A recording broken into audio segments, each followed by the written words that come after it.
you ready?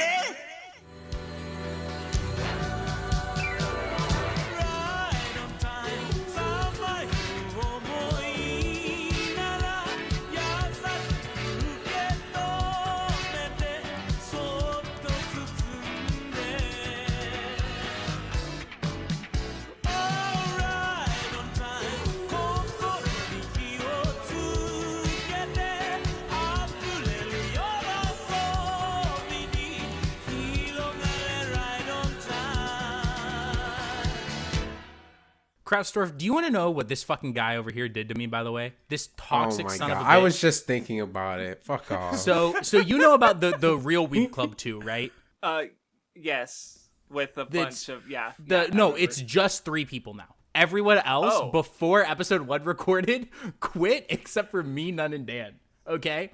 So we went to sync up our audios with 3 people, 2 of which being Weeb Club members. And you know what Nun said to me? I'm 2, you're 3.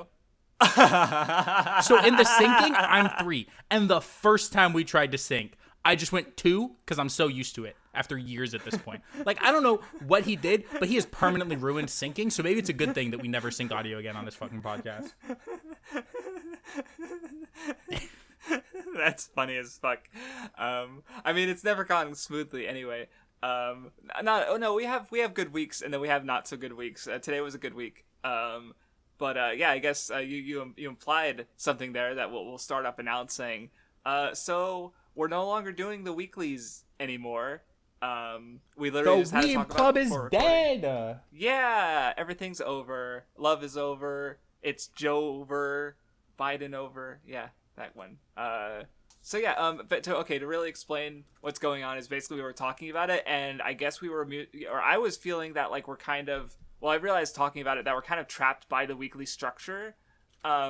And you guys also have pretty rough work schedules, so it's not like we have a lot of time to just like, because we have ideas for other things we've wanted to do, like bring guests on, or, I have some ideas written down to just like, because there's, we're friends, we could just do whatever together, and, but the weekly is a very specific kind of discussion thing, and it's, I'm watching you guys struggle to come up with backlogs, and then we all struggle to come up, what do we talk about? What's the topic? Does anyone have a topic? Like, it's gotten old for me, and I've just kind of like, having the podcast is great. It's really fun.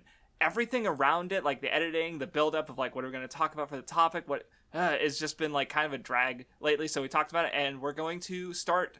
So we're going to go on a short hiatus, like hopefully around a month, because Vindy is moving, and we're just going to wait until he's done with that. And I'm also going on vacation, which involves international travel to Sweden. Hopefully, so I don't have my passport yet. That's shit I gotta get taken care of. I fucking took care. I thought I took care of it in April, and it never fucking showed up. But anyway, that's my problem. So basically, the idea is that we're at the same time we normally record, which is roughly 6:30 p.m. on Thursday evenings, or 9:30 Eastern.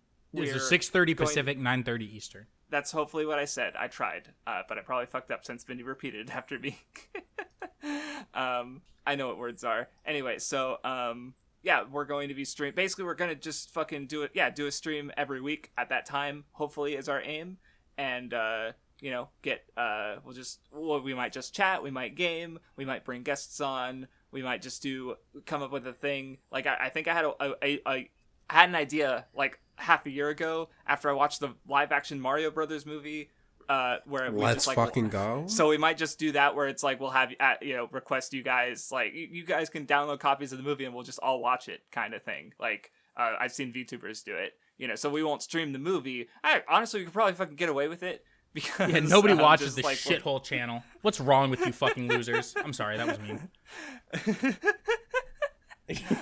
But yeah, it's just like, because again, the weekly and its very specific structure is kind of constricting, I guess, in like what we can do, and without the time or energy, we haven't really been like, you've noticed that since we've come back this year, I don't think there's been a single extracurricular ever. Have we? I don't think we've done a single one. No. Yeah, like there are some that have been recorded, but they just haven't gotten edited and come out, because I'm editing the weeklies, and they're too busy. You guys are too busy and tired and interested in doing other things. Like, how can you finish a backlog thing if you got it fucking 2 recordings to edit, like, you know. So it's just not, something's not working out.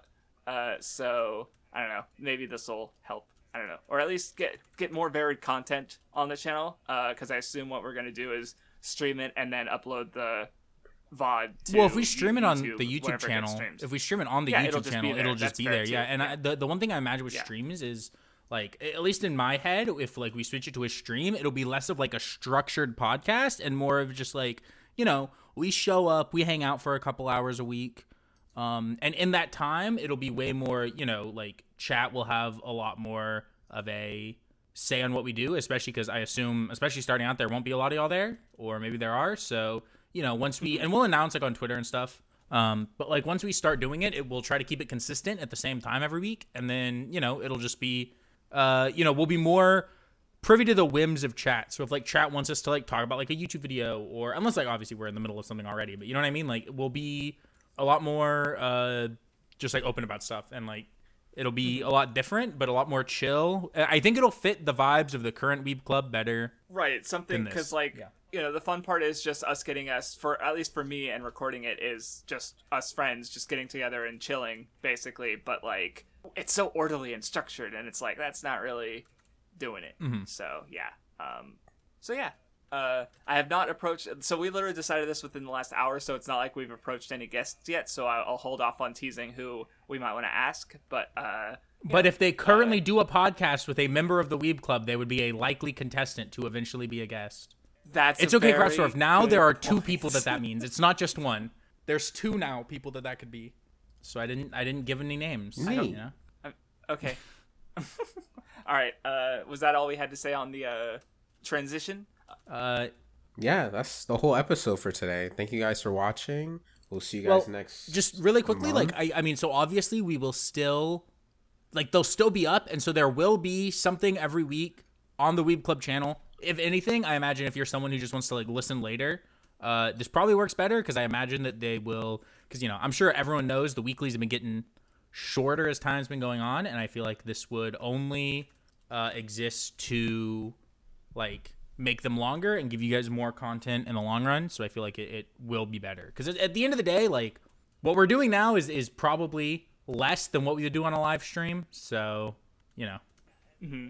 Yeah, and the only thing I can think being a potential issue because like the general podcast is very, it's like you don't need to see it, right? Like, okay, I put comments on the screen, maybe the occasional image, but it's not really visual, where obviously some of the stuff we might do if we game, for example, or we're watching a video or responding to chat, like, you're going to want to pay more attention to it while listening to it. Like, you can't just, it's not that you can't put it on the background, but it's just a little different is what I'm saying. So that's only like possible. But again, you know, our audience is on the small side, so I don't know, might work out. So yeah, we'll find out. Yeah. Do we want to go on to comments? And for the last time, I'm fucking crying. I'm kidding. We'll talk about comments, obviously, on the first stream. So this isn't the last time ever we will talk about comments on YouTube. It is sad. If we feel like, I don't know, maybe we will. But I mean, we yeah, if there's interesting ones, you know, and of course there's chat. So okay, I want to respond, since we're on comments, to some comments that I actually responded to them already earlier, but I wanted to talk about them a little more. So Fo commented that I think some of Vindy's points regarding anime adaptations are silly. The point he made about anime adaptations having longer dialogue than manga feels like a moot point, since manga dialogue is something that's up to the person reading it in a way that doesn't apply in anime, because anime has voice acting and line readings, so of course it's going to take more time than manga would. That's inherent to the medium, and I feel like a lot of your points were just a lot of, it's not the manga, so it's bad, but the nature of being a different medium, it can't be the manga, and it isn't really fair to judge an anime adaptation for not being the manga. Also, the point about anime adaptations being bad takes is not really is seeing the forest for the trees, as anime is made to a bigger appeal, so of course it can lead to higher negative takes.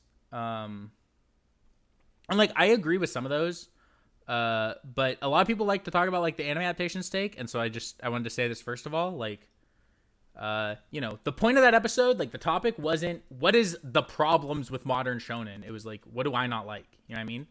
And personally, I don't like the One Piece anime, right? Like, I don't have problems if other people do, but he's not smart. What do you mean? Yeah. How much of you have no, you like, watched? let me explain myself. Good. Hold on. I'm just wondering. I don't care. It doesn't matter. Let me explain. When I say that I don't like the One Piece we're anime, already it's just not gonna that like jump there here. aren't individual episodes or moments that go bonkers, crazy, dummy, stupid. It's like the same thing that like I have with like Naruto, which is like at the end of the day, like I don't enjoy sitting down and watching the entire show all the way through because I feel like it takes a lot longer to get to things that I enjoy versus like spending a lot of time just kind of doing nothing. Especially if I'm watching One Piece, right? Where, like once One Piece like really gets into it, you've got fucking 3-minute long opening and a minute of recap, and then the episode that's like a quarter of a chapter, and then the ending. It's like, look, I'm not like, I know that like there are episodes of One Piece and there's times where like the anime goes hard. It's just that like personally, I'm not the biggest fan because like it's like a lot of time, and I'm gonna have to sit there watching people just fucking, like. Like, look, I understand like the argument that like you read faster than dialogue is said, or that isn't the same for all people. But like, if you are reading a manga in your first language and you read it slower than people say it in an anime, I don't know what to tell you, dude. Like, go back to fucking first grade. I'm sorry. Like, I mean, it's also like it's kind of something that anime adaptations fundamentally have to deal with, because like if you I remember I feel like I've said it before somewhere, but I forget where, but just like there's a fundamental issue when dealing with manga and anime, because like, so you can have like a small panel that it's just like a character talking, and it takes up like a tiny part of the page, right? But in anime you have to focus on that. Right? Or in manga, like there's in One Piece especially, it'll have like background jokes. Like there'll be a big panel with like characters talking, and then in the background there'll be like I remember the one on Fishman Island where there's a part where like Brook makes a skull joke about how he can't feel that it's cold because he doesn't have any skin. Right, and then in the background of another panel of the characters talking, Brook's like depressed over it. Right. The anime would have to approach that differently by virtue of the medium. And so but that's also, it's not unique to One Piece. Every anime has to deal with the fact that just like a single manga page, the amount of like panels that are taking it are, like a small panel with character talking, when dealing with the anime has to focus on everything kind of individually, and the talking would take up much more time. Like compare a 2-page spread of Luffy punching a Sea King. Like how much of it, that's like, I mean, obviously that's the first chapter, right? But for an average chapter, that's like a tenth of the entire chapter.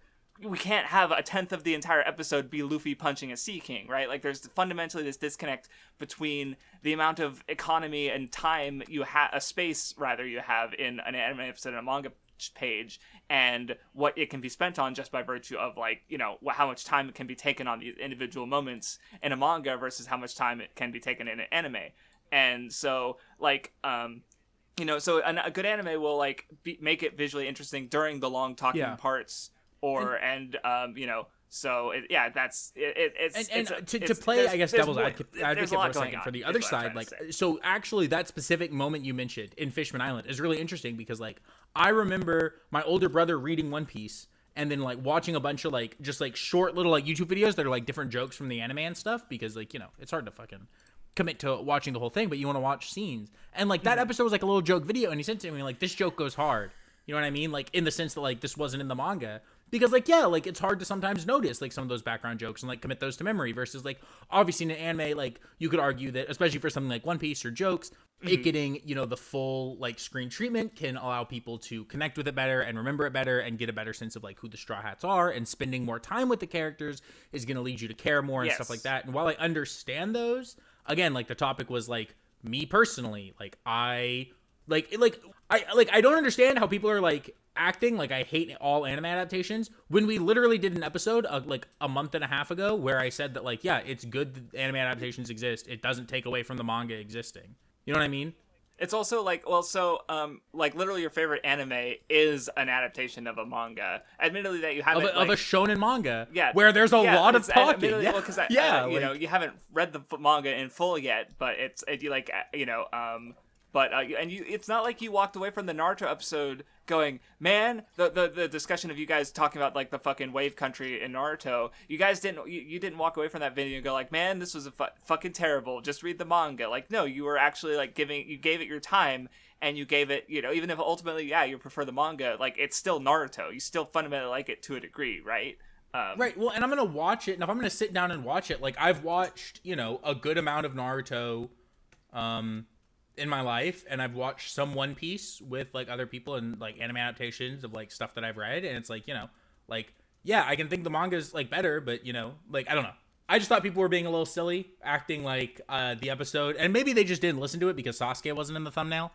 But you know, like, we literally did an episode recently where I said like exactly what people were like responding to me in the comments with, and it's like, okay, I understand y'all didn't listen, but also like nothing I said was a like objective critique of the medium. It was just like, you know, I think the anime adaptations can be a little lame, you know? Like, at the end of the day, it's like, I think that, you know, they're just lame. Like, they're fine. They have great moments, but as a whole, you know, the experience of all 1,000 episodes of One Piece, you know. Yeah, fuck Gintama. Okay. Too true. I would if I could. Gintoki, please. So yeah, Ombre just pointed out that he was indeed joking last week, which, you know, I wasn't feeling great last week, but so I'll take that. Yeah. L. I'll apologize to this guy. I did. Right now. I already did. Look, Hombre is like almost as old as you. I think he's like either a year or two older or younger. If I remember one of correctly, the two. So Dot said you need that to get because along with him. There was the Shonen Jump where you put in your birthday and it gives you what the most recent issue of Shonen Jump was, and Dot asked me to do it, and he called me old because apparently Ombre was like I was like chapter 20 or something of Yu Yu Hakusho, and he was like chapter 170 of Yu Yu Hakusho, so I'm 150 chapters of Yu Yu Hakusho older than him.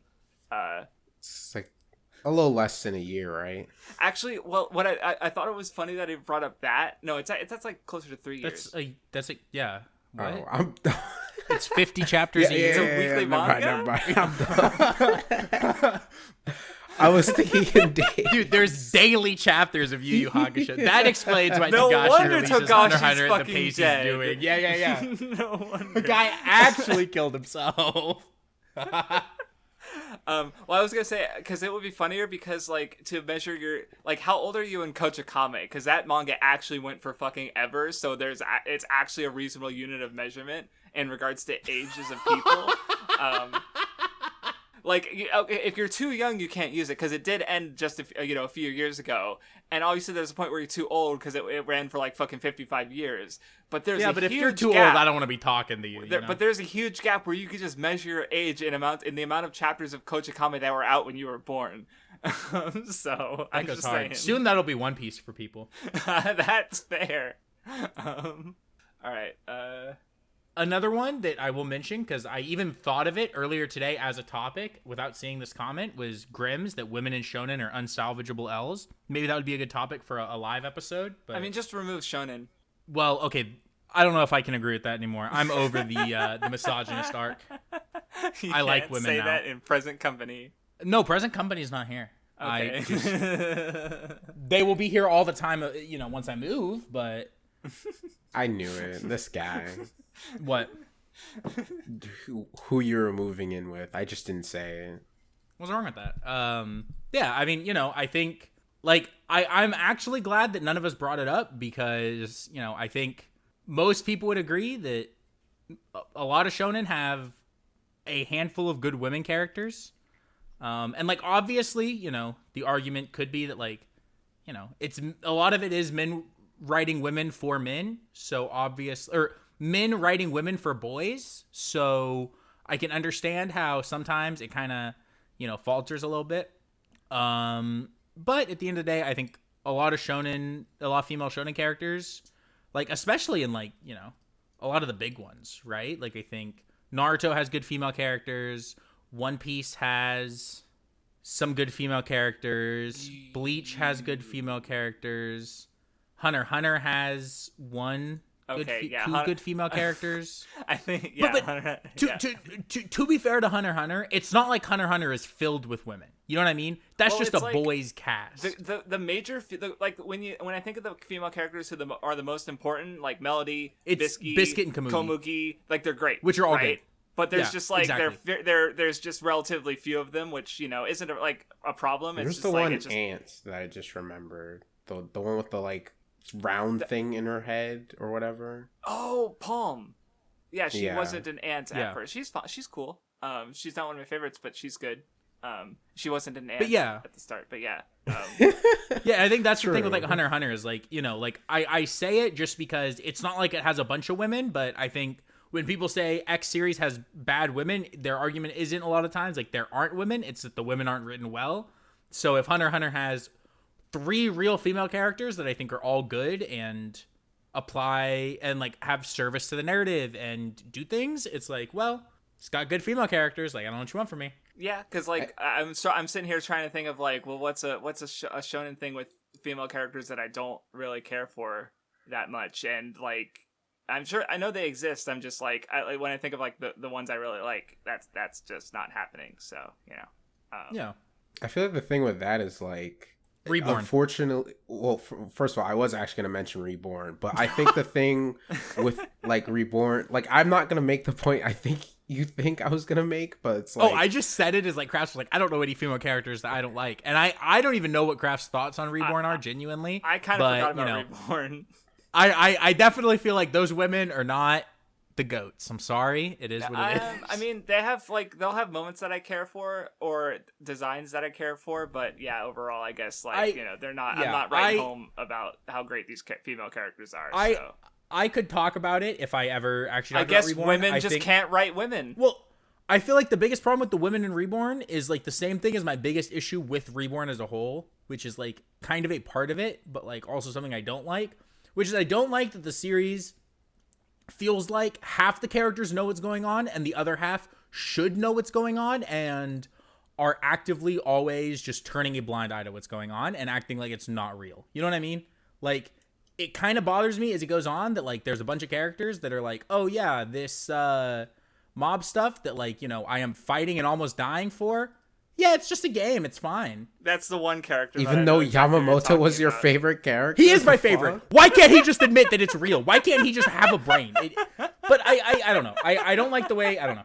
He's literally the poster child of it. Hello. I know it's a problem because he's the GOAT every other time, and then he's like also like the fucking. It's just dumb. It's dumb. It's stupid. I don't get it. He's so mad. Dude, it literally like after the future arc, it bothered me so much that shit kept. I mean, going. it was. It's like, at this point, just tell him. Like, how is he still pretending like it's not real? He traveled in time! Yeah, I was thinking, like, when the future arc first started, and especially after the whole thing with Goku Dara, it's like, you know, obviously this is when he's, like, finally, like, on board and knows, but, like, yeah, it is just kind of, like... Yeah, it's so he keeps fucking lame. Thinking that. Like, he literally has a moment where, like, we see older him that knows it's real. It's like, okay... If the older him knows it's real, just fucking take me to the point where current him understands it's real. And he's still like, this is a funny game. It's like, oh my god, I'm gonna fucking kill myself. I'm gonna kill myself. You're gonna Yamamoto yourself. True. I had a point I wanted to make, but I can wait till this is like an actual thing we discuss at some point later. Yeah. Yeah, if we talk about women in shonen, I actually want to come in with fucking receipts and proof and actually... objectively prove that women in shonen are good and people are just fucking stupid. Yeah, that is more often like I was literally just bitching about the fucking guy who was mad at Plunder and Hina for some reason, even though she's good. Fuck. He's just a guy. All right, do we have a topic? We're 25 minutes into the episode, or do we have more comments to respond to? You know what, dude? Wait, no, never mind. I just said I wanted receipts. I can't then change the topic to women in shonen. Could you imagine? Like, I want receipts to talk about. It's like, well, what's the topic? Women in shonen. I guess I was just gonna say like the Luna comment. That was something I was thinking of bringing up before we started the episode, but I kind of just forgot. I also wanted to talk about that comment just to then hopefully, understandably, say Wano's the GOAT for that. Because while Wano doesn't give every character a fight, I think Wano does a really good job at giving, like, every character something. You know what I mean? Like, I think... Oh, yeah, well, like, even, like, because, yeah, I think the only, like, yeah, Chopper and Brook don't get fight... Oh, I guess I'm technically spoiling it for... Well, I was going to say Chopper. I wasn't going to say anything more, but, like, I think Chopper is the best example of a character actually being extremely, like, important to the arc and having great moments with, like, Chopper doesn't need to go monster mode and, like, go crazy. You know what I mean? Like, he just does his thing. He does his job. I think another great example is, I mean, it's not Wano, but like Sanji and Whole Cake. You know what I mean?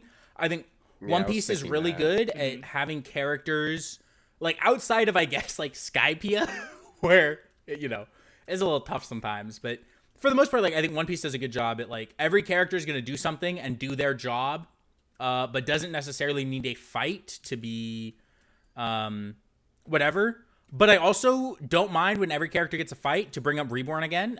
In the arc, like the one where everyone has fights. You know what I mean? Where it's like, these characters are all going to get a fight, and that's like the point of the arc, and you know that going in. I think like that goes hard. You know what I mean? Or for example, a different example is like the Budokais in Dragon Ball, or like the Cell arc. You know what I mean? It's like all the characters getting fights there. It's like, I don't mind, because that's like kind of the fucking point. You know? Mm-hmm. I forgot the topic again. I don't know. It was Nun's topic, wasn't it? Yeah, so the topic idea was seasonal anime. Just our like favorite years of having tried to watch it. Like, you know, some seasons we're nostalgic for. Also, how we like currently feel about watching seasonal anime in general. Because it is something we talk about a lot. And obviously we are watching a seasonal for the Weeb Club, even though hiatus, I guess, is no longer No, I am be a thing, super down to keep... Because ain't no way what Vindy's the hell are you actually talking doing about? that I shit. will definitely. Nah. Are you... So, by the time the first live stream Dude, starts, Vending are you Machine actually is gonna keep literally up my the goat. episodes? Do you think I'm not going to watch the episodes? Who the fuck do you think I am? That's what you said about the one thing. You know, the...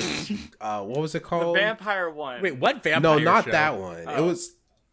It was... I don't know what you're talking about. The remake thing, Bokutachi no What remake. show that are you one? talking about? Oh yeah. We have Vindy watched also- too much stuff for the Weeb Club. I genuinely don't know what the fuck y'all are talking about. Bokutachi no remake was. Oh my your God, Oh my god, was that shit. the Vindy season that we doesn't just even stopped remember doing it halfway anymore. through, even though there was that one really hot girl in it? Yeah, I remember the linking show. it There was the right hot now. redhead. And it like zoomed in on her ass in the first episode. Yeah. You watched one episode and just never. Dude, I haven't mentioned it watched again, anything even though past you that one episode. It was really good. apparently Yeah, I loved want to watch it. I'll watch it at some point. But stop crying. Grow up. Copium. The vampire show was the one with the really fragile vampire who kept like Dude, exploding. that to death show with was a fucking, like, also gnat fucking brushed funny. against Yeah, him. that show had a fucking armadillo. I don't remember his name. But that Is that show had Vending an Machine armadillo. That gonna was break crazy. the curse? Also, you're acting like there aren't other like seasonals that I've finished. I don't know. You know, I finished Oshinoko. No, but when you have like a reasonable reason to not actually like finish it, You got me there, I guess. Okay, so can I talk about it then, since I can actually explain why I can't watch seasonals anymore? 2017 broke me. Go ahead. I watched. Okay, so if I go to Mal for 2017, let me actually hold on. Peak PCP. So year, yeah, by the so way. in 2017, dude, it actually, this is so crazy. Like, I remember like getting to 2017 on Mal was like 3 presses, and now it's taking a bajillion years. I'm so fucking old, aren't I? You can just type in the year. No, I'm not doing that. I'm scrolling.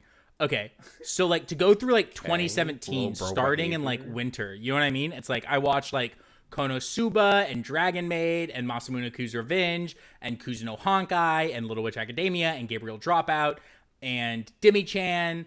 I literally and started Rakugo. all of those shows. If I didn't finish all of them, but I literally started. And that's all like of those just in shows. winter. And then in spring, I watched MHA and Era Manga Sensei. Yeah, it and, feels like everyone watched Roku seasonal on Dinashi and MHA. Tsukiga Kyrie and Recreators and what else? And then I watched stuff in like I watched fucking Gamers, Isekai Smartphone, Made in Abyss, Kakegururi, Aho Girl, Koito Uso, Welcome to the Ballroom, New Game, Isekai Shokudo, Princess Principal, Clean Freak Aoyama-kun. You know what I mean? Like a fucking like I watched so many fucking anime in 2017, and like I remember at the end of the year, like yeah, now I'm in fucking fall. It's like Blend S, fucking Oseki no Kuni, Sangatsu, Just Because. Dude, I watched the fucking A Little Sister's All You Need, Girls Last Tour, Umaru-chan season 2. Like I watched so much shit in 2017, right? Gobbled. Dude, the fucking Kino's Journey remake, and I'm skipping all the Gintama because I watched that later. But like, The what now? like Garo, I watched like, a couple episodes of the Garo. I watched Anime Goderies. We're just gonna move past the slur. Dude, I watched so much fucking anime in 2017, and like the problem was I just kind of watched a bunch of episodes once. I basically did what we do now what we did for like the seasonal roundup stuff. I basically did that, except I like all the shows. I was like, oh yeah, I might want to finish that. At like the end of the year, I was like, I'm finishing all these, and I literally watched finished all those shows I named. I finished like none of those. I like watched like like just a couple episodes. Like I watched all of those. So like my brain on the 2017 year of anime, I'm the GOAT. You know what I mean? Sometimes I thought like, do I just go back and just complete 2017 just so I'm the 2017 fucking GOAT? But that's too much. So like 2017, like that entire fucking year, because I started watching seasonals like 2016 with like the first season of Mob was like the first thing that I really watched like super seasonally. But like this was also like I was like on 4chan a lot, and I remember like for the MHA when those episodes would come out, I was in the fucking 4chan threads as the show was coming out in Japan, waiting for subs and like talking about like the raw version of the episodes because I'd read the manga already. You know, so like I was like psycho shit in 2017, and I think it just broke me. I think it was just like too many seasonals, and like after that, like I just can't. You know what I mean? If I don't have someone else like poking and prodding me to continue watching a show, it is really hard for me to continue. To remember, honestly, it's hard to remember to continue to go download the episode, and it's like I gotta sit there and watch it, but then it's like, you know, I gotta watch it for like nothing because fucking, you know, I don't know what's gonna happen, like, you know, it's a lot. And also I think part of what killed seasonal anime for me is like I just went full into being a manga reader like immediately after that. Like 2018 was when I started reading a bunch of manga, and it was like, you know, I don't think it's a coincidence that when I like the first year I read like 1,000 volumes of manga, I stopped watching anime. You know what I mean? I have a question. So when was this relative to you? Because I also remember there was a period where you were watching like a shitload of Detective Conan and or Aikatsu, and you got that was 2018. When did that happen? So 2018, okay, I was reading a lot of manga and doing a lot of dailies. So the start of 2018, I started Conan and all these other things. Gotcha. Because I remember like the way you described it, I was because you were watching quite a bit of anime a day and you got burnt out. Yeah. So it was like, all those burnouts were like anymore. Very like the exact. It was like I watched, you know, fucking all those seasonals, and like my goal was to finish all of those by the end of the year, and it was like December started, and a lot of those I had like half of them left, so I like binged all those shows. I remember there was like a week where all I did was just like watch seasonals. Like I woke up and I was like, okay, today I'm finishing Recreators, and I like finished like Recreators and Masamune-kun, and then it was like, okay, tomorrow I'm finishing fucking Koito Uso and something else, you know what I mean? And like I watched all those fucking shows. It was fucking insane. And then immediately after that, the next fucking like day, essentially, when 2018 started, I was like, okay, I'm gonna do 3 episodes of Conan a day and an episode of Aikatsu a day. And I mean, I made it till like April, but then I just like couldn't do it anymore. You know what I mean? So, yeah, I think it's I think it's not a surprise that all of that caused me to like burn out, but because of that, like 2017, I'm super nostalgic for it, and like I did enjoy watching a lot of those. I do think that like I gained a lot, like mentally, like I learned a lot about like my tastes and stuff by like doing that for a year and watching a majority of the seasonals that I had kind of any interest in. I also think it like helped me like kind of, you know, be better at pinpointing like early on in something, like, am I gonna like this or is this gonna be dog shit? You know what I mean? Because there were, you know, it was a lot harder then because I had just seen less stuff like all the way through and was dumber. So it was harder to like, you know, start. But like nowadays, like if I went through, you know, there's probably a bunch of shows I would not continue to watch all the way through. And a good number of those I would probably watch episode 1 and be like, yeah, this is fucking the GOAT. I'm going to keep watching this shit. Because like, I'm going through and like, I do think a lot of these shows I talked about are like really good. And like, sometimes I do miss watching seasonals because like, I refuse to believe that like anime's gotten a lot worse. And even just looking at like this winter 2017, it's like, there's a bunch of shows on here that I genuinely think are like, even if I don't love them, they're shows like I'm glad I watched. You know what I mean? And I think like are good and I like enjoyed my time with, like Gabriel Dropout. You know what I mean? And obviously that's the GOATs. That's Doga Kobo. You know, and they don't miss. But like still it's like, you know, like I think that it was fun and I learned a lot, but I just don't know if I have the time or the mental energy or, you know, like anything to just do that again. Yeah. You know?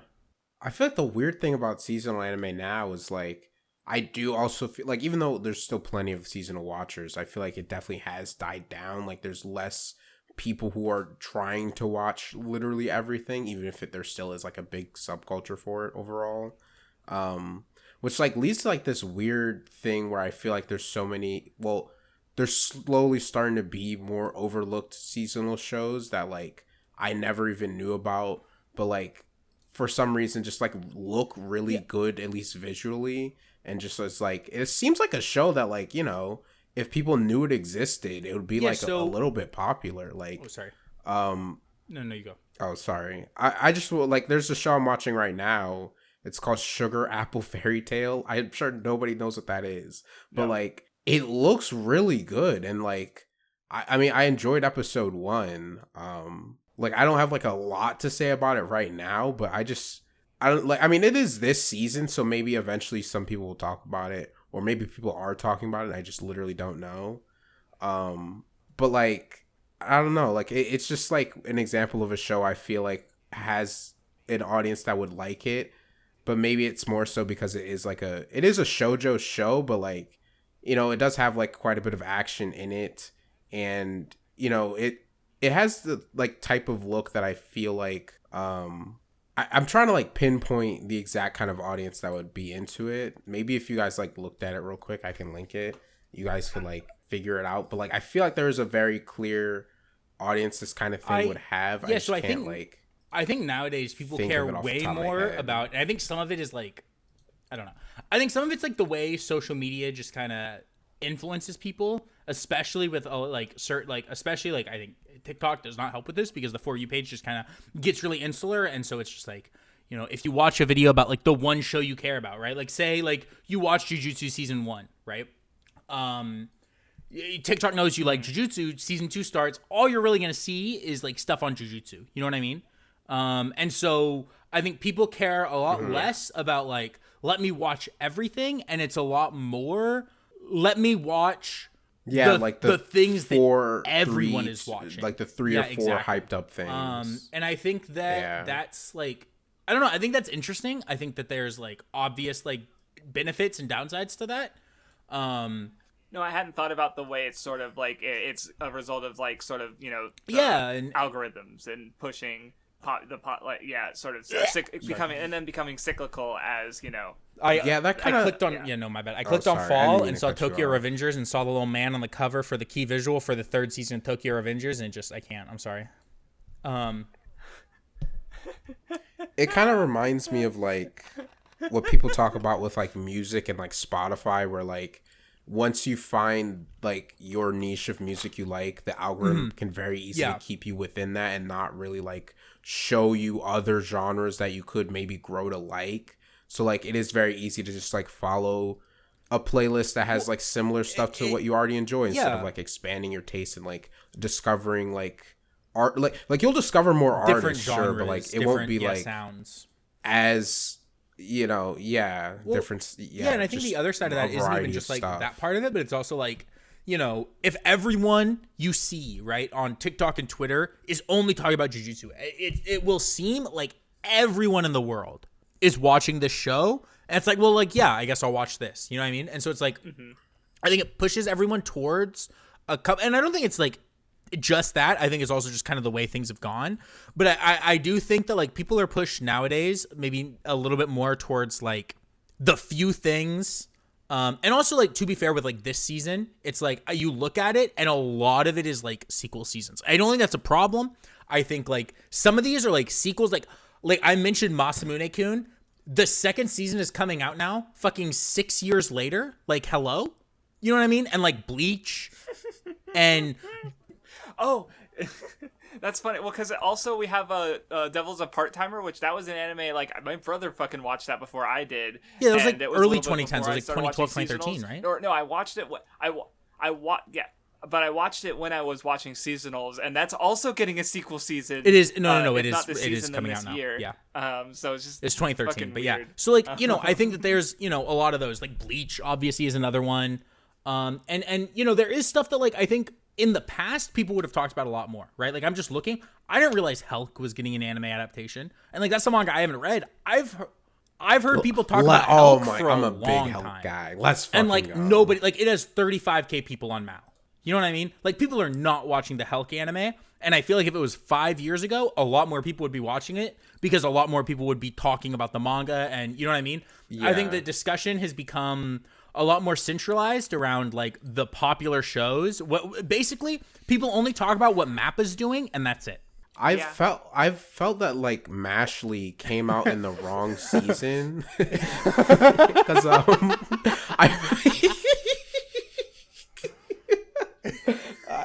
Why I've always did you guys explode into laughter this time? He said it like the way 8 he times, just said it but kept this going. time It you just guys got me, just you know. died. He just like that's what it is. It's Mashle, you know. It's like yeah.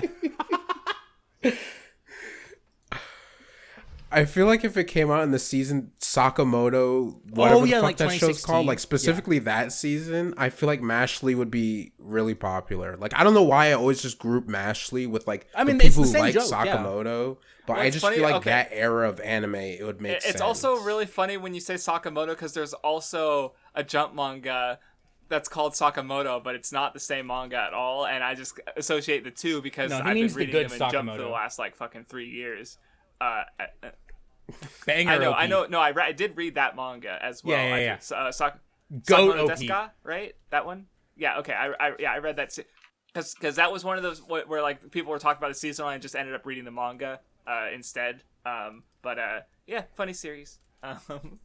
Yeah, I just feel bad for like certain seasonals. Like I also like from one of the I remember talking about on the Weeb Club because it was for one of our seasonal things. Otono Ganbashi something. I don't remember what the full title was. That was like one of my favorite things that I watched that year, but like nobody even knows that exists. So it's just like I feel like there are just like more hidden gems from people not being and I think there's the current anime everything. And so I could be wrong, right? But I think a good point that like Crafts made is that like, you know, 2017 was like peak PCP era, right? Where like the biggest anime YouTubers, like there was like Giguk and Nino, and other people, but like realistically, if you were like into anime, the biggest like anime YouTubers at the time were all doing content about all the shit coming out that season, and we're all talking about all the seasonals. Or Digi, who talked about every seasonal and would talk about, you know, watching seasonals and watching everything. And so like back then, I think it was a lot more right. You were probably watching Mother's Basement and fucking Digibro and right. They literally did like the fucking roundups where they like that. We basically took the concept from them. They watched every first episode. We kind of divided it up because we thought one, less work for the people who fucking hate watching anime, and two, it would be funny for like we had like the fucking Vindy. You talk about the one porn show, the World's End Apocalypse. World's End Harem, yeah. And like it is fun doing that. Like I would love to do that again if it was easier to just watch. Like if I spoke Japanese, I would love to do it. You know what I mean? I just don't want to sit there and like do nothing but watch anime for like 5 hours where I'm watching a bunch of episode ones that I honestly don't really care about outside of like making a couple jokes on a recording and then you're never gonna see. Even if you love the show, you're never gonna watch episode 2. Rest in peace, Bokutachi no Remake and the Villain Vampire show that you're super into and just never watched anymore. Yeah, even though I have multiple friends who I got into the vampire show and watched the entire thing and are like excited about like season 2 because that's coming out, and I just like could not continue that shit, even though that show went crazy and was genuinely a really funny episode 1. There was an armadillo. So anyway, I want to talk a bit about the anime season I'm nostalgic for.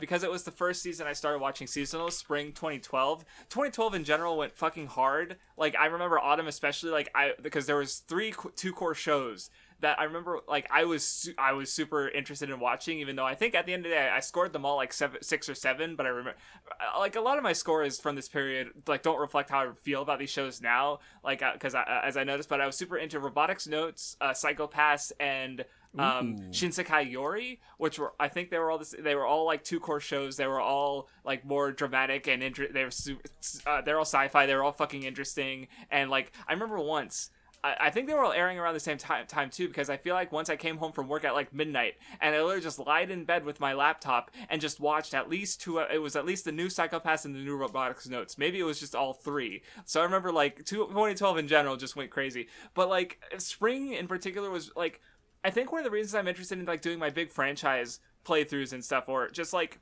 because I kind of miss the indiscriminate watching of me getting into anime in 2012 and kind of not knowing what the fuck I'm getting into, right? Like because like Vinny, you were kind of talking about that too, because like now if I saw a show like Upat or which was the Girls Are Guns show, or like Kora wa Zombie Desu Ka, where like now if I see those shows, like I kind of understand elements to them more just by having seen other things like them. Where then it was like just completely alien to me because it was nothing like the battle show. Because I pretty much like I'd read some manga, like I Frank and Fran. I know I'd read Karakuri, like, but mostly it was a lot of like action and battle series. Like that pretty much dominated the amount that like what I was familiar with. So just going in and just like, but because I wasn't watching like looking at what the most popular shows from the season were, like Hyoka, I didn't watch that for years. Kuroko no Basket or Excel World, I still haven't seen those. Sakamichi no Apollon, we watched fake Reki Kawahara fan. I can't believe it. It's on my list. Like I wasn't watching it, and I'm not nostalgic for those shows. I was watching fucking Jormungand. I caught up to. I literally watched all of Eureka 7 so that I could watch Eureka 7 AO, and I didn't like Eureka 7 AO. No one did. That's the goat. I love watching something to watch the sequel. It's like, oh, the sequel was bad, but like at the end of the day, it's like at least I watched the original. You know. Like I was scrolling through and I completely forgot about a show called Gakatsu, which was just like a short comedy thing where you know the ones. It was like 3 minutes. The animation is simple. It kind of made for kids with like a class rep sort of doing the morning like thing at their elementary school, and I still like remember bits of it in my head, and I just saw it and I fucking it wasn't getting like things weren't getting official subtitle. Like there's shows back then that I mostly remember for the wait, because I didn't just get a new episode every week. I had to wait for actual fan translators to translate it. Like wasn't the norm even in 2012, which I think was relatively like, you know, it's definitely a different state. Like it was different compared to like even 5 years before that, and now basically like it's at a weird middle point before like we got everything subbed all the time, and before then where it was all fan translators. I don't know if kind of a weird, you know, like it become normal. Well, no, I don't think there was it was hold on, what am I trying to say? There was lots of weekly stuff coming out that I was able to watch. Like there was like fan translating was very like normalized at that point, and on the note. Yeah, that's I don't know if y'all feel this way, but like looking at a lot of the current seasonals, it seems to me like actually like anime getting popular has actually made it harder, and this might be why people watch less of all the seasons, but I feel like the peak of like seasonal anime was actually like 2016 through like 2018, because that was when like Crunchyroll just had everything, right? They were fucking grabbing every show. Their translators were in the fucking gulags, you know what I mean? They were translating 25 hours a day for fucking 16 cents a word. You know what I mean? Or like 16 cents an hour. They were getting underpaid, overworked, and we were getting every fucking show translated day one. You know what I mean? And nowadays it's like as stuff gets spread out more, and like Netflix grabs some shows and won't play all the episodes right away, and Disney's grabbing some shows, and Crunchyroll's grabbing some, and fucking Verve is grabbing some, and Hulu's grabbing some, and some are falling through the cracks. It seems like it's like harder to find subs for every show right away. Whereas like I know like in 2017 when I like started downloading stuff, you would just like, if you didn't have Crunchyroll, you would just go to Horrible Subs, because Horrible Subs would have everything right there, directly ripped from Crunchyroll, and you could just fucking download it and go. You know what I mean? Mm-hmm. And that's for everything that's officially released. Like it's the same thing. You can still just get it, but then you get stuff like that slips through the cracks, like Roboco, right? Or anything that Netflix picks up. You know, isn't because Crunchyroll's doing Roboco now, but like they fucking waited till it's all over. Yeah. Yeah, and like in the past, it was a lot more like the stuff that slipped through the cracks. It felt like in like 2017 and 2018, and I could just be wrong, right? It is possible that like I care a lot less now, and I just know less. And so someone could correct me in the comments.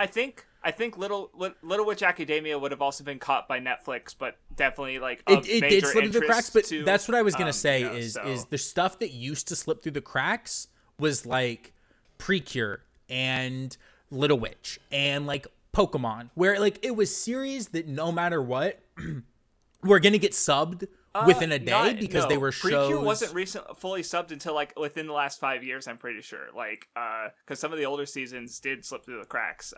Yeah, 2018 was 5 years ago. Craftsdwarf. Oh, all right. Never mind. Never mind. Pain. Like, I feel like the stuff that like was getting like consistently subbed was stuff that like people cared, or the stuff that wasn't getting crunchyrolled was stuff that people cared enough about that you could assume that it would get subs relatively quickly anyways, you know, versus, and I don't know how that is now for people who care about a lot of stuff, but it does seem like nowadays it's like less, you know, everything's in one place and easy to watch, both to download, there's one place you can go to download everything, or to stream, you know, like not everything's on Crunchyroll anymore. And like I noticed it going through like the Mal, because Mal shows you there's like a little thing now for what stuff is on. And it seems like there's a lot of stuff that's just like missing and doesn't have something official. And it's like, oof, that's tough, you know? Mm-hmm.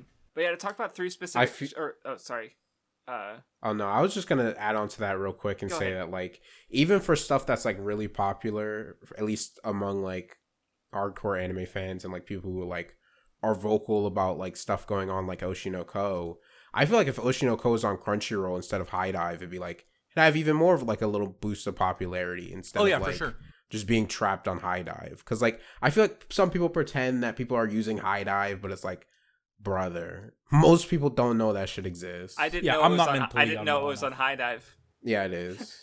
Can I be honest? I don't know what High Dive is. Yeah, I assume it's just another streaming I've like service. never been to that website, and like I don't mind buying streaming services. I pay every month for Paramount Plus. All right, I'm a fucking shill.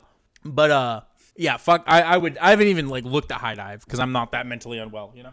But yeah, 3 shows that I have nostalgia from, or specific, so because like AKB 0048 is definitely an example of something where it's like, because, you know, it's like Idols and Mecha, which I feel like, you know, Macross, like there's a fucking lineage to that, right? That like an old lineage, but I wouldn't have fucking known about that in 2012. And also the first fucking, like, I remember it going kind of hard, like, I think I picked it up because someone sold it as like idol, cute anime girls versus space Taliban who hate music. And I was like, I think I need to watch this. And the show actually went kind of hard. So technically my first idol anime, I want to rewatch it one day. Zetman, which is a superhero, or, you know, sort of like I guess Devilman derived superhero thing by I don't know if he wrote the manga, but the art is the same character designer as Tiger and Bunny. I watched the same guy who did Astral Chain, if you know that game. Okay. Oh, yeah. I think I wouldn't have been able to name it. The Nintendo published Platinum game from like 2018, 2019. Yeah. Yeah, same guy. But I watched a few episodes of it, and I went, and I think people on A were shitting on it for it probably not being as good as the manga or whatever. And I was like, I'm just gonna read the manga one day. It's been over a decade. It's been over a decade. That manga, I read it because people on A were like blowing its cock off in like 2016, 2017. Okay. And there was one spread that people were posting. Now I know. That goes bonkers crazy. Was it the one with the girl on the bed? Was it the girl on the bed? No, there's like a spread of like the main guy looking at like another guy, and it's like there's a lot just like in that spread. And it's really fucking good. Okay. But the problem with that manga is I have never read a manga that like uses like it is like genuinely I think maybe worse, at least personally, and more off-putting to me than like SAO, like the early parts of SAO in terms of like how it uses like sexual assault against like really just like against women to like kind of show like, oh, this is bad and this guy's bad and things are dog shit. You know what I mean? Like I really could not stand the way that the manga ended up using it in like a certain arc for like a certain thing, and it just like really like killed it for me. But I do think like the art goes crazy. Okay. So if you like good manga art, you know, it's good enough for that. I might still read it just to bury this demon of a decade, because I just think it's funny, like, thinking back, and it's like, yeah, I'll read this manga eventually, and it's like, oops, decade. And then the last one is Space Brothers, which it just especially felt nostalgic from that period because it went for 2 years. I watched it weekly for 2 years, and it's also just like a really good show that it's like the openings all like go hard. It's just a chill, fun watch. The manga was also good because I caught up to what was translated for that at some point, and I don't think very much more has been translated. I don't know, But so yeah, it's just like that specific season where I just watched shit, and I like that feeling of discovery. I think is what I kind of miss from that period. Like that's what I'm nostalgic for. Because like again, think about the shows. Like there's some that I'm interested in rewatching. Some like I'm just looking at my scores because I mentioned I gave like fucking I think I gave Robotics Notes like a 6. I also gave Korowa Zombie Deska of the Dead a 6.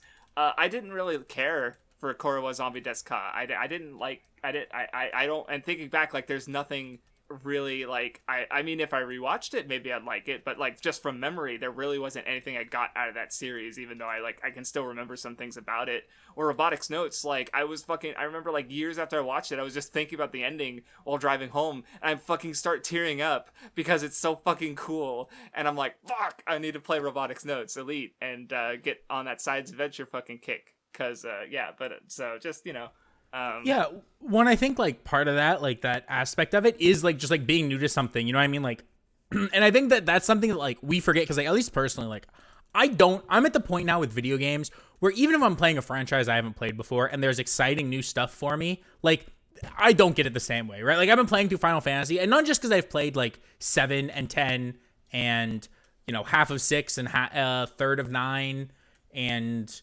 2/3 of 13 and like most of 14 before. It's like I just know what I'm getting in for. It'd be the same thing if I like started right now playing Dragon Quest. You know what I mean? Like I know when I turn on that game, it is an old JRPG. I know what I'm getting. Like, yes, there are going to be things that will surprise me in terms of how the game plays out, but ultimately, like, I'm not going to be as surprised. Things aren't going to be as new and as crazy.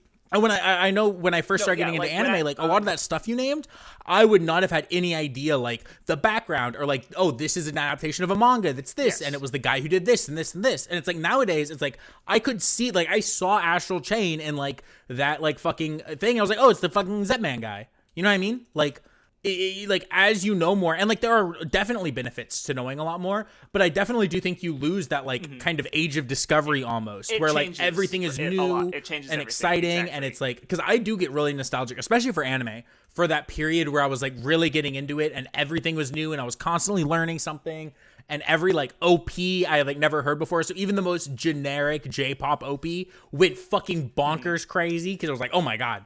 You know what I mean? And it's like nowadays, like it just doesn't hit the same, and like that's fine. I prefer the way it hits now, like, but No, like because you mentioned OPs, and it's like like I still remember some of the OPs back from 2012, just because it's like and some of them were just good OPs, but also a lot of them were like I really hadn't watched a lot of anime before, so I hadn't really heard the Japanese OP. Like obviously I had like One Piece, so but then that's still like a handful of shonen adaptations and maybe a couple of the series versus like a bunch of different seasons with all different things going on for the OPs, or even just like AKB 0048. Like the first core ends with like they do the thing where like the opening performance becomes like a diegetic performance, and that blew my fucking mind.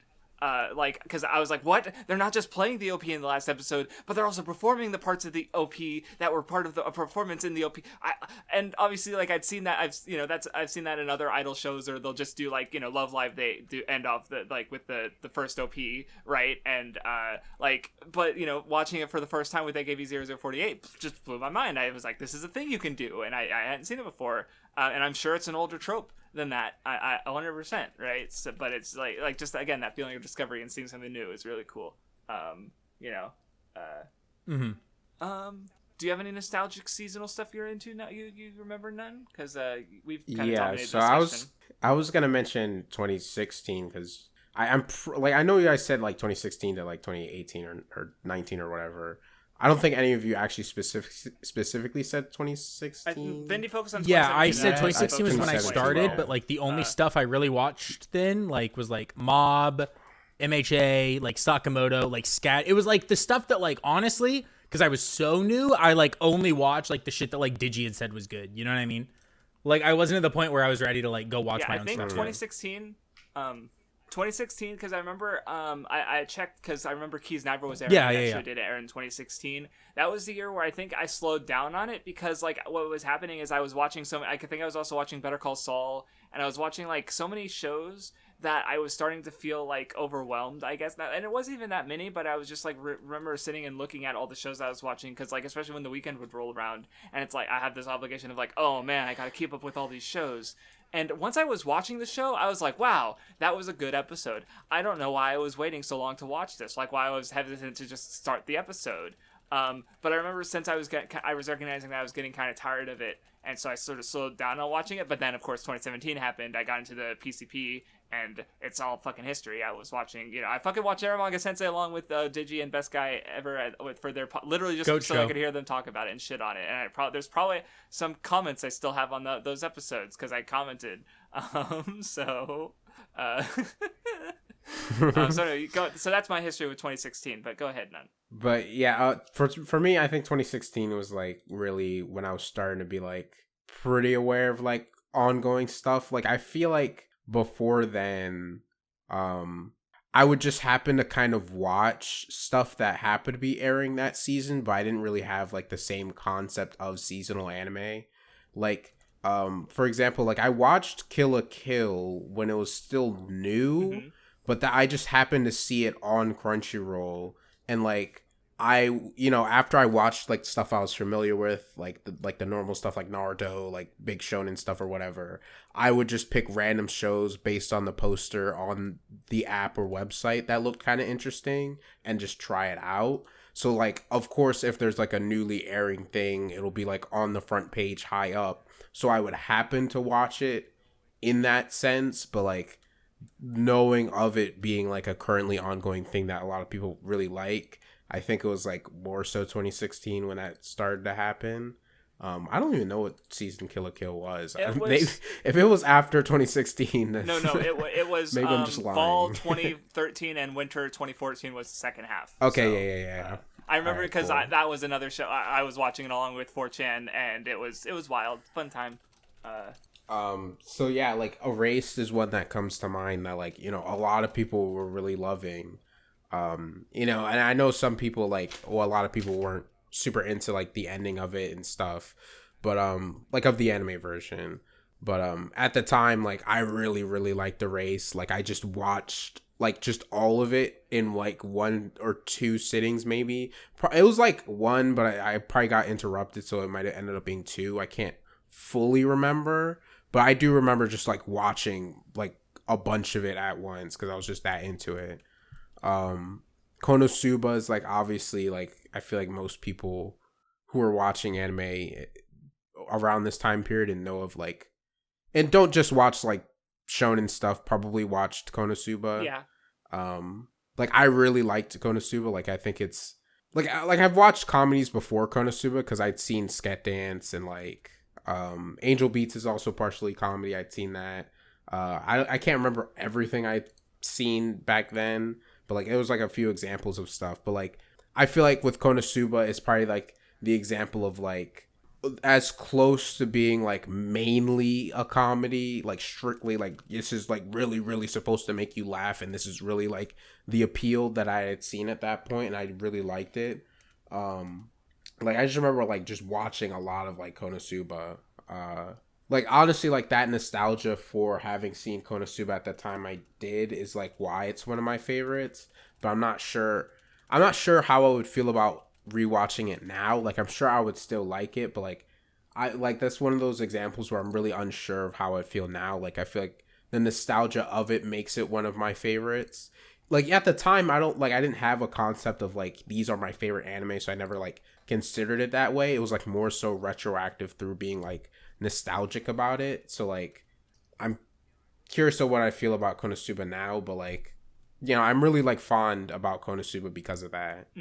And I think there was like it wasn't MHA was 2016 as well. Like that's just an obvious one. I was like a really big MHA guy, like especially back then. Like I can remember some really like cringe shit. Like I was definitely kind of a cringe MHA fan. Like I don't even want to like MHA say is some of this stuff because like you guys wouldn't know about it.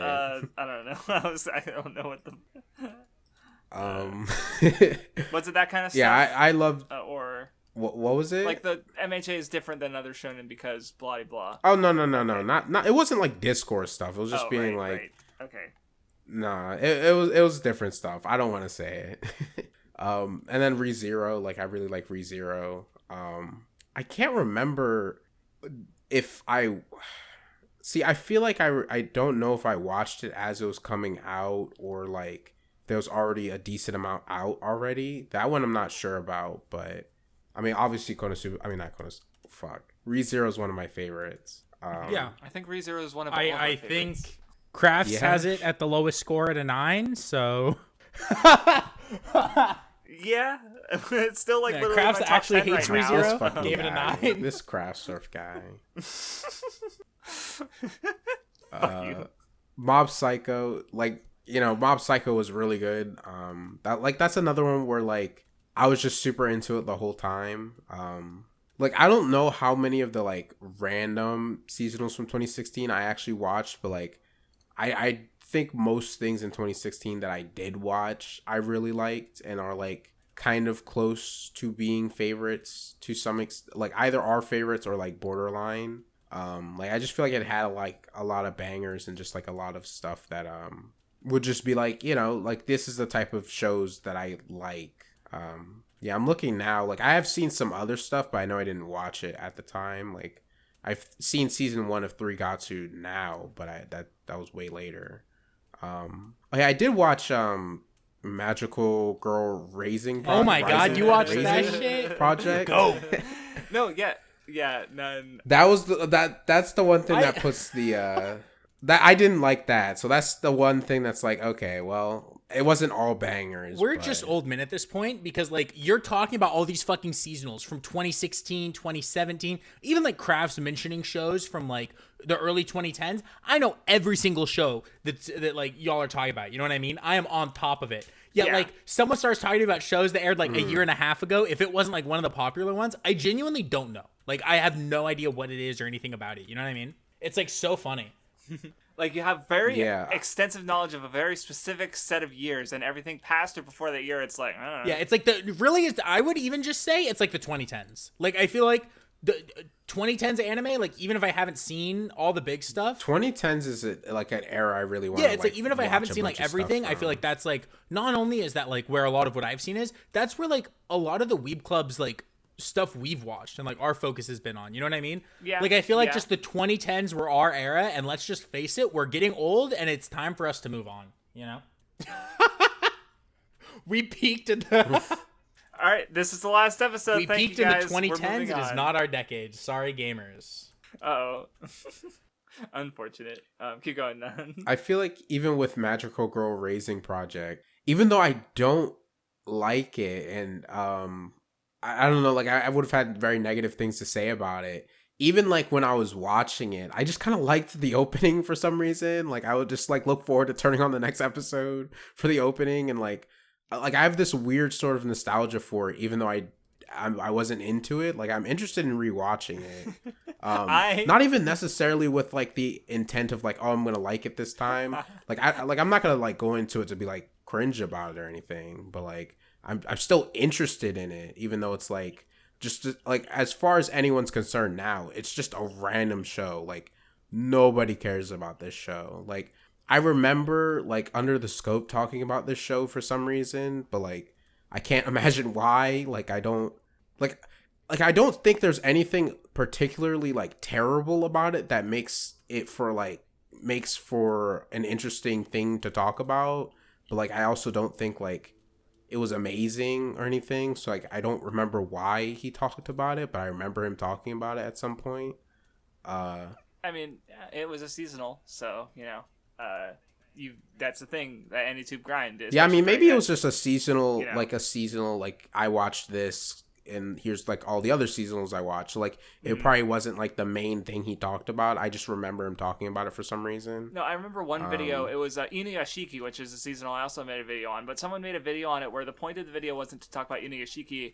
It was to talk about how their experience of watching the show was affected by like the AnyTube thing, or it's like, oh, here's how to make some of the characters. So it's like, well, now I'm just like, you know, I don't like they have all these seasonals that they're watching and they don't have that much to say about them that hasn't already been said, and just like struggle to make content, right? So it's like, which I also dealt with because I also had this idea of talking about seasonals makes my channel grow, so I need to force myself to watch seasonals and talk about them.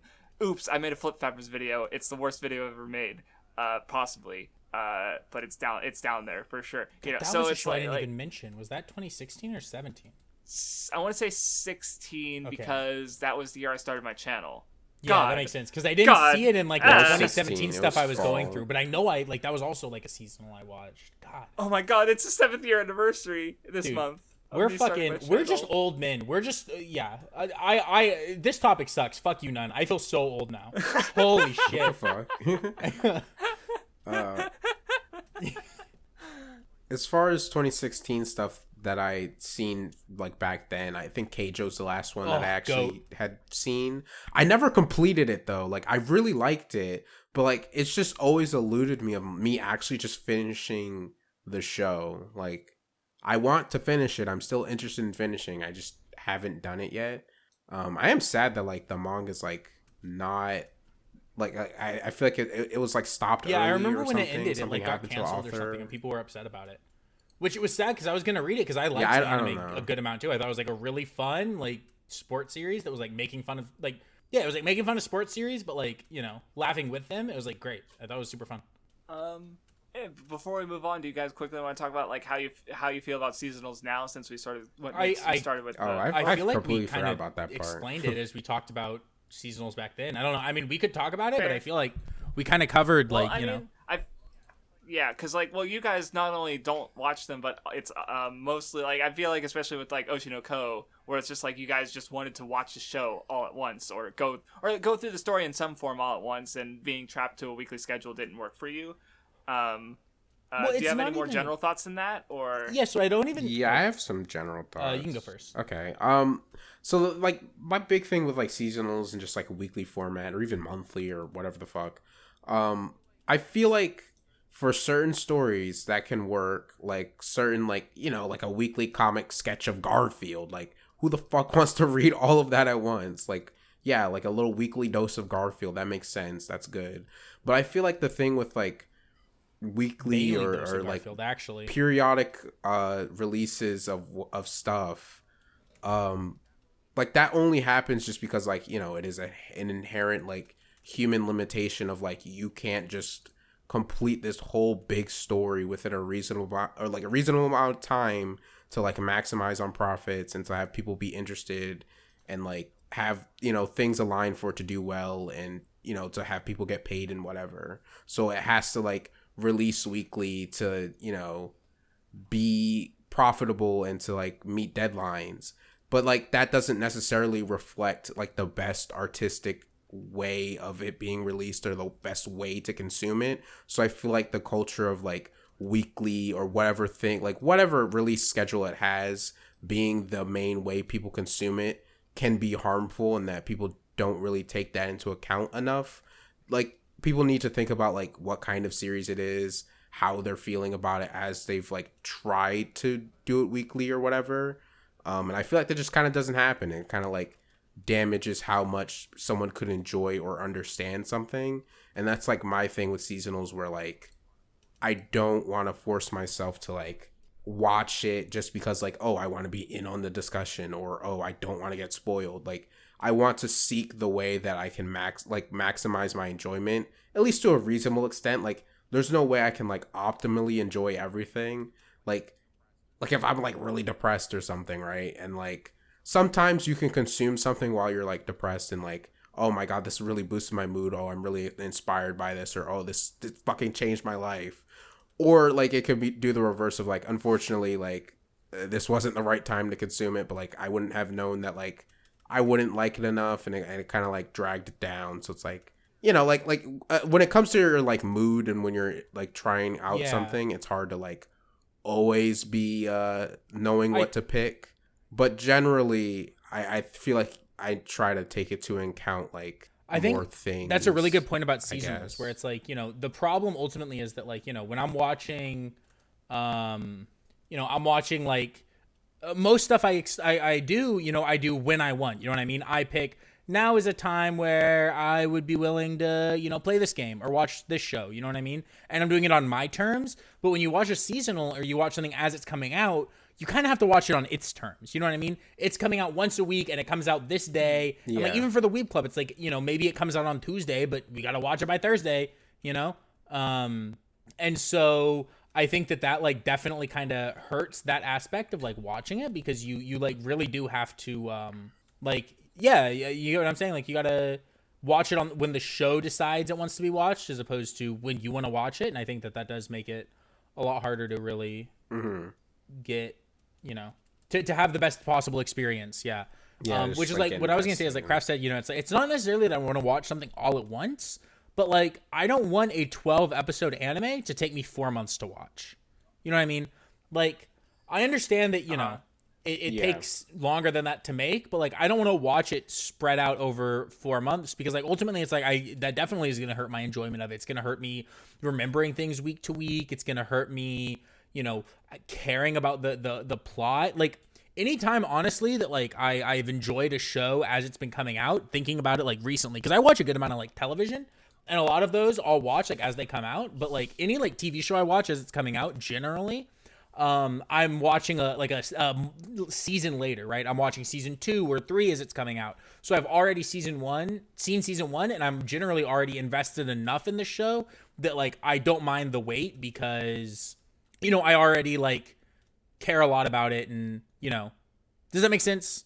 As opposed to like an anime where it's like if I'm watching from episode 1 and it's like, episode 1 was kind of good, I get what maybe, you mean. Episode 2 could hook me a little bit more and get me to care more, and then I wait a week, and then I wait another week for the 3rd episode, and then now it's been a month and I've seen an hour of this show, as opposed to if I've already seen a season and a half or a season, 2 seasons, and now I'm watching it as it's coming out. It's a lot easier to continue to stay invested, because I have a previous level of investment into the thing. Yeah, because that kind of connects to because I don't think I have a problem watching seasonals or weekly shows.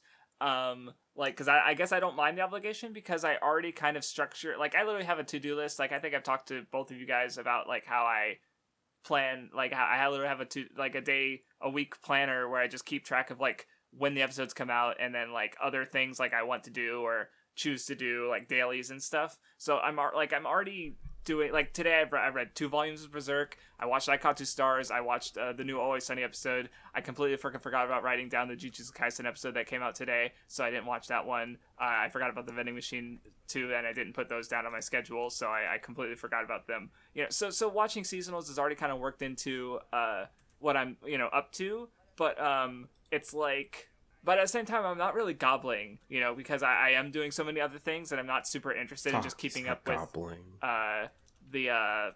the shows that everyone's talking about, because like I'm also like I use the simple Twitter, which means I only see the tweets from the people I'm following, and the people I'm following don't really talk about ongoing anime at all. So like this year, I'm pretty sure the only shows I've seen that aren't connected to something that I'm already familiar with were Oshinoko and the Vending Machine anime, like which I watched for the Weeb Club. Like everything else I'm watching is related to a franchise, or so like I'm watching also on Sentai King Ojo. So I'm watching the current Super Sentai season, the current Kamen Rider season, the current Precure. I'm watching the Yohane fantasy spin-off, Love Live. Is that good? It's fine. It's mostly just surreal, because it's okay. Like, so the last episode, they were fighting deer in the woods that were possessed, or there was some dark spooky shits going on. Chika is like a part of a Toku Sentai team with her sisters, and then Yohane came in with a motorbike that Ruby put like, and she's got like a fucking, she's also got like it's half tokusatsu and also fantasy, and the Mari was like a demon lord thing who she talks to monsters, and yeah, she's got 2 big horns. Here's all I'll say about that anime being a thing. Honestly, if you want me to keep it a buck, it just proves that when whatever that one Love Live show that was coming out that we weren't big fans of, it just proves we were right. You know what I mean? Like we were sitting here saying like this shit's not as good, and you know what fucking School Idol Project, Nijigaku didn't get fucking, a secondary spin-off show, It just proves we're spitting. We're always spitting. We're always right. It just wasn't as good. Sunshine's just the GOAT. Yeah. So yeah, it sure is a show. It's kind of cool. I definitely like it better than Nijigaku. That is not a high bar. Anyway, so then oh my god. Yeah, Precure, of course. So yeah, It's Always Sunny has a couple episodes left of the new season. I decided to watch or what? I was gonna ask how the new Always Sunny. Sorry, I don't mean to cut you off, but like I haven't seen any of the new Always Sunny season just because I don't have Hulu right now. How is it? Is it like banger? Is it like it's Always Sunny? It's consistently very good cool. and funny and cracked. I love it. And this I love hearing episode it. had. I'm glad that the house was empty and no one was, and my family wakes up before. Like I wake up at like fucking 5 a.m, and I'm still the late person who wakes up the latest in my household. I'm glad that that was the case when I was laughing at the episode, because I would have woken up people up. Because there was one thing in particular that just made I bust out, and other people would have been mad if they were sleeping. So, and yeah, I decided to watch the new Jujutsu Kaisen season because why not? Secret Invasion, it's kind of mid. Oh well. Mushoku Tensei season 2. I'm technically also watching Nier Automata, but it's been on fucking hiatus for a while now because of COVID, and episode 9 still isn't real. Well, I saw today they announced the rest of the episodes are all coming out at once. Oh, thank fucking God! The next 4 are coming out as like a special or something. Okay, that's good, because I've just been I feel like fucking that's awful. Like, every week I check Nia, and it's like, nope, no Nier episode. No Nier episode, and then I've even Googled the last couple weeks, like, when is your episode 9? I saw it today. It's like, nope, nothing. And then, it literally just happened to be today. Okay. Which, by the way, it's a really interesting adaptation because of the way they do certain things. Like, they found the fucking, Emil, I don't know what the head is, who's from the first Nier game, and they did, like, a scene showing characters and stuff from Nier. Oh, really? And then, like, there's some cool anime original content. There's one whole episode focused on the backstory of the leader character from the camp that they go to. Like, it's been a cool adaptation so far. I've been digging it, and and every episode ends like they don't do a next episode preview. They do a little puppet show where it's like it's like ending summary, and then like the characters, like one of them is she eats the fish, and basically they somehow die, and it's cute and funny. That does sound fun. Yeah. Would you say the show is watchable for someone who only played the first route of the game and doesn't want to play anymore because he doesn't like it? I would imagine no shot. Yeah, I think. Well, it's literally it's called like or it's Route A, or hold on, what's the full title? Oh, is it just Route A? I guess it would be fine. I assumed it was like a full adaptation, and I would say like if it's a full adaptation and you only played through Route A, no worlds, because like Route A is like genuinely, I actually think it's like the prologue to that story. So it's called Nier Automata version 1.1a is the name of the anime. So it's basically it's what it sounds like, a slightly expanded adaptation of Route A, basically. So so that's what it's. So yeah, I don't know if they're going to adapt more, like a Route B, for example. Which I don't know how they would do, because it's literally you just like get the same episodes again. But then sometimes there's a 9S yeah, scene sometimes he instead of a hacks, 2B scene. and then it cuts out like 5 episodes in the God. middle where he's dead, so that you don't have to replay it. Oh my God, my God! It's just they just air like black dark screen for 23 minutes. That would be amazing. But yeah, it's a pretty interesting adaptation, and I recommend giving it a look if you like Nier Automata. Or I mean, as someone who like had issues with the game and I'm curious to go back to it, probably after playing the other Yoko Taro games, I'm enjoying the anime. So like it's been enjoyable, and I like it. So but yeah, so basically those are the shows I'm watching right now, or sometimes watching it in the case of Nier, where there hasn't been an episode in like half a year. You know, so I'm watching a decent handful of shows. Like actually I'm probably watching more right now than I have at any point this year, just because like I've only watched stuff that is connected to franchises that I'm already going through, and like I'm pretty sure Always Sunny and Secret Invasion have like been like the first like Western shows I've been watching weekly this year, because I'm not up to date in nearly as many Western franchises as I am anime ones, right? So I just end up watching more anime than Western stuff by virtue of that. So but yeah, I think about this for the topic, and we're an hour and a half into the episode, so I guess we're sending off the weeklies with a bang, which is cool. Where we actually have a good length episode as we go into our backlog. Or no, yeah, we gotta talk about funny vending machine show with the fucking reptilians. Yeah. Your favorite show, Craftsdwarf. Craftsdwarf, you should lead it off. What did you I do? agree. I had a great time watching this episode. I definitely did not do it in VC while we were recording the start of this episode. You motherfucker. Look, here's what happened. Genuinely, I was in a dungeon in FF, and I started the dungeon at like 7:30, and I was like, oh, fuck. I gotta watch Vending Machine. So what I told myself was like, okay, I'll finish this dungeon and then I'll watch it. I installed I downloaded the episode while in the dungeon, right? I get out of the dungeon and I already had a join call because y'all started the call a little bit earlier because, you know, the two of y'all decided you were ready and it didn't matter. The call was happening. So I had to come into the call. None started the call, not me. I'm just throwing out Flame. I don't care to who. I'm just throwing him under the bus. Okay. And so, like, I had to come in here, and so I was like, well, I guess I'll just watch the episode in here. And, like, yeah, it's my fault, but, like, I also took a nap and woke up and didn't have time. And I guess I started FF, but I just completely forgot I had to watch it. Okay, did you just fucking do that to me? But yeah, so, I mean, I did watch the episode, though. You know, better than the times I don't watch the episode and pretend like I did. Non-zero amount of times this year. True. The OP was fucking mid as fuck, by the way. I was kind of disappointed. Thank you. I was like actually really disappointed. Wait, there are so many fucking characters, and I was like, wow, this is I noticed that too. And then the episode just introduces or at least it shows a shitload of the same characters, and I'm like, this is a lot of characters. I like the one guy who's like Gambit from the X-Men. That was like the vibes he gave me. You know, I'm not gonna say he's the exact same, but I don't know if you felt it, Crafts, as having watched the 90s X-Men cartoon. But they're like the one guy who was like, he like threw a knife at one point. He just gave me vibes of Gambit. You know what I mean? Just like same kind of, you know, same vibes. Which one, or what did he look like again? I'm pretty sure he was even in a trench coat. Oh, was it the guy Yeah. Who's voiced by Zoro? Yeah, okay. Or Hijikata, if you excuse me. I was trying to, you know, have a good podcast while watching, so I didn't, you know, I guess pay the most attention. Okay. Gotcha. Right. That's fair.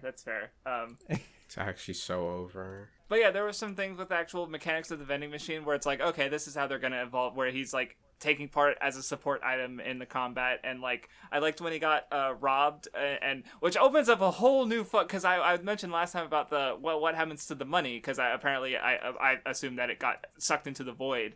And this episode brought up some other questions that'll bring up in a second. But like when he fought off the robber by like burning his hand with the hot, that was silly. But to explain what I meant with the money thing is, so like, because he said the guy was trying to like pick the lock, and he's like, he's trying to steal my money, or basically, and he's like, and I'm like, okay, so the money, so he gets the money into his like coin thing, and then he gets the points, and then someone can take out the money. So can they just give him infinite, like, just what can they that? Because if they take out the money, like, who gets the money? Can they just put the money back in him and give him infinite points and get infinite food? Like, I'm not sure which is worse, or which could fuck with shit more, as regards to like the extreme possibilities of the mechanics. I mean, maybe if someone took the money out, it would maybe take his points too. I doubt it, but that maybe. That's like that way. Maybe. So like you can't just take the same dollar, keep putting it back in, and keep upping the points. Right, because I did realize when that happened that maybe the point, like, because I just read the points as like, you know, it's just a different kind of currency, and that's what basically the money gets converted into. But then if it's more like a score system, that I don't know, it just opened up a can of worms that is like I don't know, it's just me thinking about things and being like, you know, I don't know if the show's gonna actually explore them or not, and it doesn't have to, because it's you know, they fought, there was a bear, there was frogs, they were frogs, right? Yeah, it was like Mark Zuckerberg or something. Yeah. Oh, and then there was I did like the explanation that like the trash doesn't just like go anywhere, like it disappears. I thought that was nice, that, you know, getting more of a we might have, I thought we saw that last episode. Yeah, we did when they were like littering around him and it was just like disappearing. Yeah, but you know, I guess I wasn't paying attention. My bad. We didn't talk about it last time, so you know, fine. I'll bring it up this time. I thought I brought it up last time, but maybe I wasn't paying attention again. You fucking got me twice in like 10 seconds. I'm not talking again. Yeah, holy shit. Hates this show, twice in 10 seconds. I just got fucking exposed. Jesus. I'm fucking okay, dude. Mentally.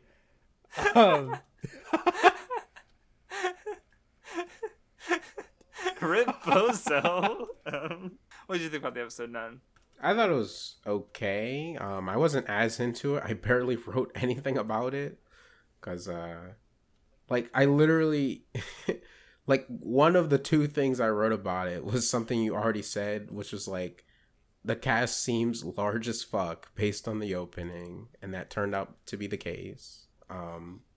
Like, I am hoping that, like, not all of them are as central as what the opening would kind of make you believe based on how they were shown. I mean, I assume it's going to be a I 12 wouldn't episode assume show. so. There's more characters than there are going to be episodes of this show, so it's like I wonder really if it's going to do because I mean, we've talked before about how isekai are very heavily entrenched in old JRPGs. You know what I mean? Like there's very clear like Dragon Quest and like even now I'm recognizing a lot more like early Final Fantasy in a lot of isekai series, and I wonder if it's gonna do a thing where it's just like not all the characters matter. Like the blonde girl obviously is like the main character. You know what I mean? Like her and the vending machine guy are like they're fucking together. She carries him. They're the goats. So I could super see it doing like a thing where. No, yeah, there's like, because I'm just looking through right now, and there's like the blue-haired girl, but then there's also like a silver-haired guy and a red-haired guy with her. Yeah, and so like I could see it doing. Important. They just seem with her, but what in like the opening, some JRPGs with like a bunch of party members do, like what like FF6 does or like Final Fantasy 4 does, where like people just kind of show up and they're there for a little bit and then they just kind of leave, and it is what it is, and they don't have to be necessarily the most important characters just because they're in the OP. But it's just like, the OP wants to show you a bunch of characters that, like, you as someone who's, like, maybe still on the fence about watching the show could maybe potentially get excited to see, Or if you've already read the source material, it's be like, them. Yeah. So I would not imagine that all of them are, even just because of how much the OP focused on Blonde Girl, I would be surprised, I guess, if, like, all those characters in the OP are supposed to be as, important as, you know what I mean? Mm-hmm. Yeah, like looking at it now, I can definitely pick out some that I just don't think are gonna be like that, like almost for sure. Like reoccurring, obviously, but like I circled the ones like these, like same with like the two guys in the jackets, and I would even imagine that funny furry man in the big coat maybe isn't that important. Yeah, like I could have definitely circled more where I'm thinking, but like these are like the for sure, like no way, no shot. Yeah, they're NPCs that are included with the main cast because they wanted to fill this screen. Apparently, I don't know. Well, I mean, like the two guys in like the metal thing, like they were the first people who got really into like using the vending machine, and it's like obviously showing that like he's growing a little community that supports him and stuff, even if they're not all like going on the adventures and stuff. Mm-hmm. But I thought this episode was weaker than the first one, but I'm still like okay with it. But I'm curious to see what they'll do. I did think it was kind of weird that like he does have a power to change his whole like vending machine type. I don't know if I'm into that, but I'll have to see more of that. Yeah. Like I just didn't care for like him just looking completely different in that kind of way. Like more features and like appliances and being able to put steaming hot water, that's fine, but just like a whole different shape is a little to me, but we'll see. Mm-hmm. Sounds like we're about done. Yeah, I think so. All right, Nunmanji, what did you do? What did you do? I don't know. Why did it that way? Go ahead. Okay. So I mean, I have been reading Reborn, but I'm not gonna talk about that yet. Probably just wait till I like finish it. I did finish watching season 1 of Mashle.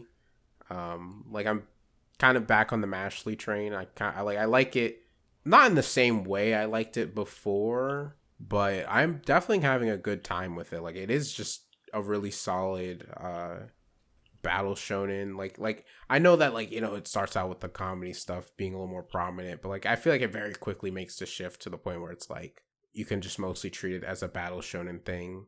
I don't know, like I really liked watching season 1. I don't know if I think it like is an amazing adaptation or anything, but I was watching it and then like I took a pause, and then when I came back, for some reason it just looked way better to me. Like I was just kind of noticing, this actually looks pretty good. Why didn't I notice before? I feel like it's really only because like Kimetsu and like JJK and Chainsaw Man really like rose the bar and makes like makes it harder for other stuff to stand out.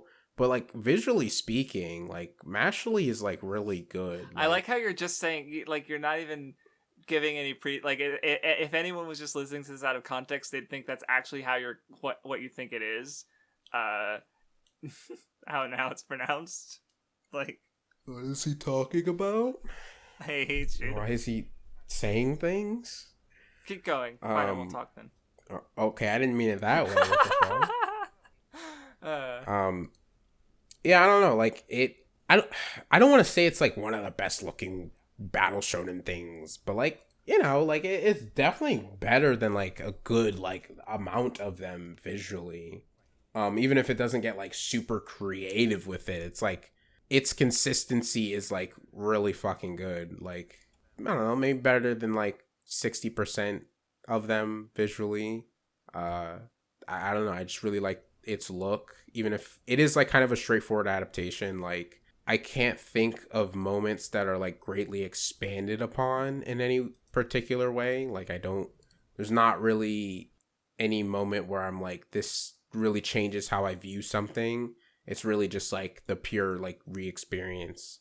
Like, it's to the point where like it's hard to say that like the anime might be better, but it's also like kind of interchangeable with the manga for me, kind of. Like, I could go either way. But I was into it. Like, I feel like Mashle kind of does a pretty good job of doing the classic like battle shonen thing of like, it feels good to punch the shitty guy. This guy's a bad guy. Let's put him down. Like, let's knock him down a peg. Maybe it does that a little too much. Like I feel like some of them aren't like that interesting. Like, there's definitely like forgettable people because they're all like elitist in the same similar kind of way, so they kind of like don't stand out from each other. Like the one silver guy who like does the metal thing, he's not notable as an antagonist at all, even though he has like one or two episodes dedicated to him.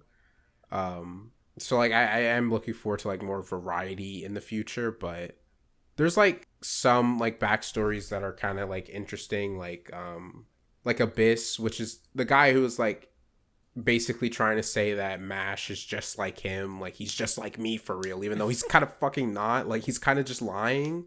Like I do see why he says that, because like Mash, you know, he's scorned by the world because he doesn't have magic, and this guy is scorned by the world, but for a different reason, because he has a magic eye that like he can use magic, but it's just that his magic eye that he has, that he was born with, makes other people not be able to use their magic if he looks at them, which is like a very scary thing in a magic world. So like, you know, everybody hates him for it, but it's like, this guy's a very powerful magic user. So it's like I do see the comparison, but they were kind of like baiting at first with him, I feel like, before we knew like what his abilities and what his deal was, to where like it does seem like, oh, maybe this guy's like really strong like Mash and can just like fight without magic, but that's like not the case.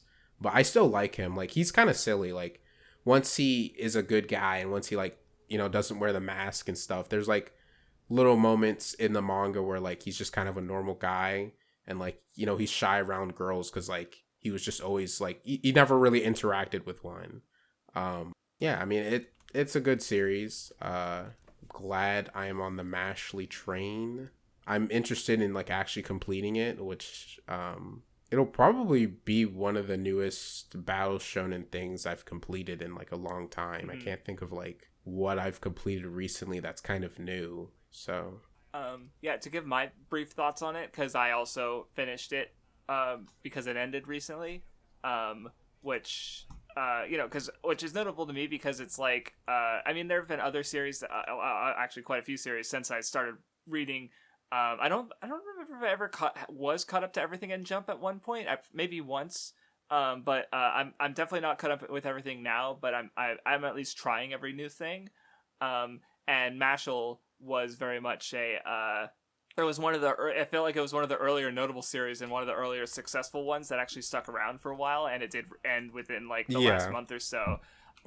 So to give my thoughts on it is like, you know, I'm definitely curious about like rereading it in full, which I kind of want to do with like every series that gets a good enough stuff long length going for it. But I think with Mashle in particular is like, you know what it is very quickly, and I think so maybe there's some more takeaways that'll get rereading it, but it feels like it's a very like simple, straightforward series in a way that I like. Yeah, it's like take on like, especially with like the magic and like, oh, the weak don't deserve to live and like the strong should be able to take from the weak and like all that shit. It's very obviously like, what it's going for, Yeah, like and about like obviously that's not cool. Like it very much kind of does like very, I feel like cliche almost, like you can consider tropes and stuff, like even with the finale and climax. But what I like about it is that it kind of like what we were talking with Pokemon, where it literally like the Pokemon Scarlet and Violet literally just do, yes, the treasure is the friends you made along the way, like completely unironically, and like that was why it was good, right? Yeah, just like sincerely. Exactly. Like, I like when it's just sincere about it. Because Mashle, I feel like, especially considering like the very clear influence with one, where it's just like it being this kind of like parody comedy thing, it very easily could have taken that route, but it doesn't, and I'm really glad for that, because it does just, at the end of the day, there isn't really a lot here that I haven't seen elsewhere, but it still just delivers on it like completely unironically and with sincerity, like you said. And I do really like that, and it's still like funny. Like I think randomly I was on the toilet, and I was just read some. I had my phone, so I just read some early chapters of Mashle for the first time since they came out, and I was fucking like giggling, like when he was doing the Quidditch match, and he's like kicking his legs like fucking Yoshi to hover, like that shit's silly as shit, Mm-hmm. So I was just like, wow, yeah, because when I was reading it weekly at the time, like it'd been very serious for quite a while. Like, not that there weren't gags every so often, but it's overall like every chapter is like a bit of it was literally the climax of the final arc. So lots of action. But so yeah, that's basically, so maybe I'll reread it and I'll feel a bit more strong about it, but I still do like it for what it is, and it's a fun series, and I'm curious about giving it a full a read through that isn't like one or two like a chapter a week for a year and a half. No, 3 years actually. Fuck. Mm-hmm. Oh yeah, I did finish Promised Neverland, which was 2020. So I guess it technically has been like that long since I completed like a newer thing. But I don't know. It's nice to be reading like at least something that's from newer Jump. All right. Did I talk about Final Fantasy 3 last week? Yes. You can do your thing, Vindy. No, you talked about Cocaine Bear. So I finished Final Fantasy 3. It sure is a video game. So to talk about it a little bit, so it was the first game that used the job system, where like characters can switch from like essentially like jobs are like FF classes, but like you can switch jobs at any time, kind of outside of battle, and then your job has a level, and so job levels are specific to characters. So if like a character levels up Black Mage, and then they switch to like, I don't know, Summoner, your Black Mage stays whatever level it was, and you can go back to it. But the big problem that I had with the way that the game uses the job system, I don't even think it's necessarily a problem, but like you don't keep skills with jobs, which I know is something that I think continues, like, or is changed in like other games, where if you level up your job level enough, you can keep what you learn on that job, which is nice, because like the thing that like I didn't like as much with FF3 compared to FF2 is like I feel like in Final Fantasy 2 I had a lot more freedom in how I wanted to build my party, because you kind of have the 4 people in your party. I mean, it's 3, and then there's someone who cycles out, and then at the end of the game you get the final 4th guy. And what I liked about the way that game handled it is you could teach any spell to anyone, use any weapon on anyone, and it's just like you have to level up that individual thing. And I liked that because like I like being able to have kind of everyone do a mix of things. You know what I mean? I like, for example, like when it comes to like party buffs, I like having everyone has their one party buff that they do. So the first turn in like a boss fight or a hard fight, everyone does their buff, and then everyone's fully buffed and I don't have to worry about it anymore. You know what I mean? Yeah. But in like FF3, it's like, okay, your white mage has the buffs. And it's like, okay, well, I could waste time buffing everyone with the white mage, but I also kind of can't because I got to be healing people. You know what I mean? And so I do think you lose some of like the fun of that. And obviously, like I guess it is less broken, right? Because like in FF2, like I did the final boss, it didn't take me like anything because I like at the end of the first turn, everyone had haste, everyone had protect, everyone had shell up, you know what I mean? And whatever like ups their attack, right? They were all just fucking huge. They just like gooned the boss. I like 2 turns to the final boss in FF2. And in 3 it was a little bit harder. And so it is sad not being able to like break the game as much by like having, but like, you know, I enjoy being able to actually feel like I have agency in how my party moves. And you do have that with the job system, but also it's like you have 4 people. It's like, okay, well, I need someone who can heal. I need someone who fucking, you know, I need like some physical attackers, and then I want like a fucking mage. I want someone who does some magic. You know what I mean? So like you're kind of just fucking stuck to whatever, like, you know. And I understand that, like, I guess a lot of different people do different things. Maybe like on a replay I would change my mind on that. But that's all I'll just say. I didn't enjoy the job system in 3 as much as I thought I was going to. We'll see in 5 if I still think the job system is the same or if I think it goes like crazy. But that was like that. I thought the story was like okay. I didn't like it as much as 2's, but I do think it was clearly trying stuff, and they were having fun with it. I think the game does a really cool thing where you like spend the first half of it on an overworld, and like it feels like it's like the same size as like the FF1 overworld, and then all of a sudden you go to a second one that is just bigger out at like halfway through the game, and it's like, oh my god, wait, what? And it just like, I really liked that aspect of the game, that like it like that was a really good reveal. Like that was a time where the game kept its cards close to its chest, and it waited, and it played it at the right time to actually like go off and go crazy and like really work. So I like that part of the game.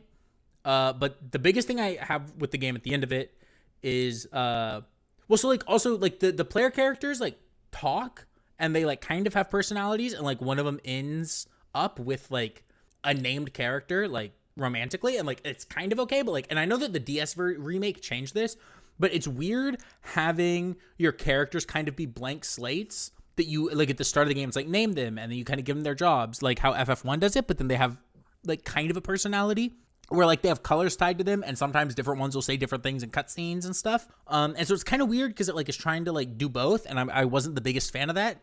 Thankfully I'm a little bit into 4, and 4 immediately just starts with, you know, these are characters, your party is like real characters, they have personalities, they have their canon names, and I guess you can name them whatever, but like they have names, you know what I mean?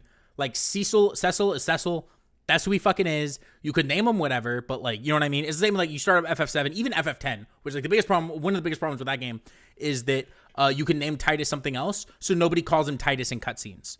And it's fucking stupid because the game is fully voice acted and characters talk to each other and use each other's names, but not for Titus because you could name him something else.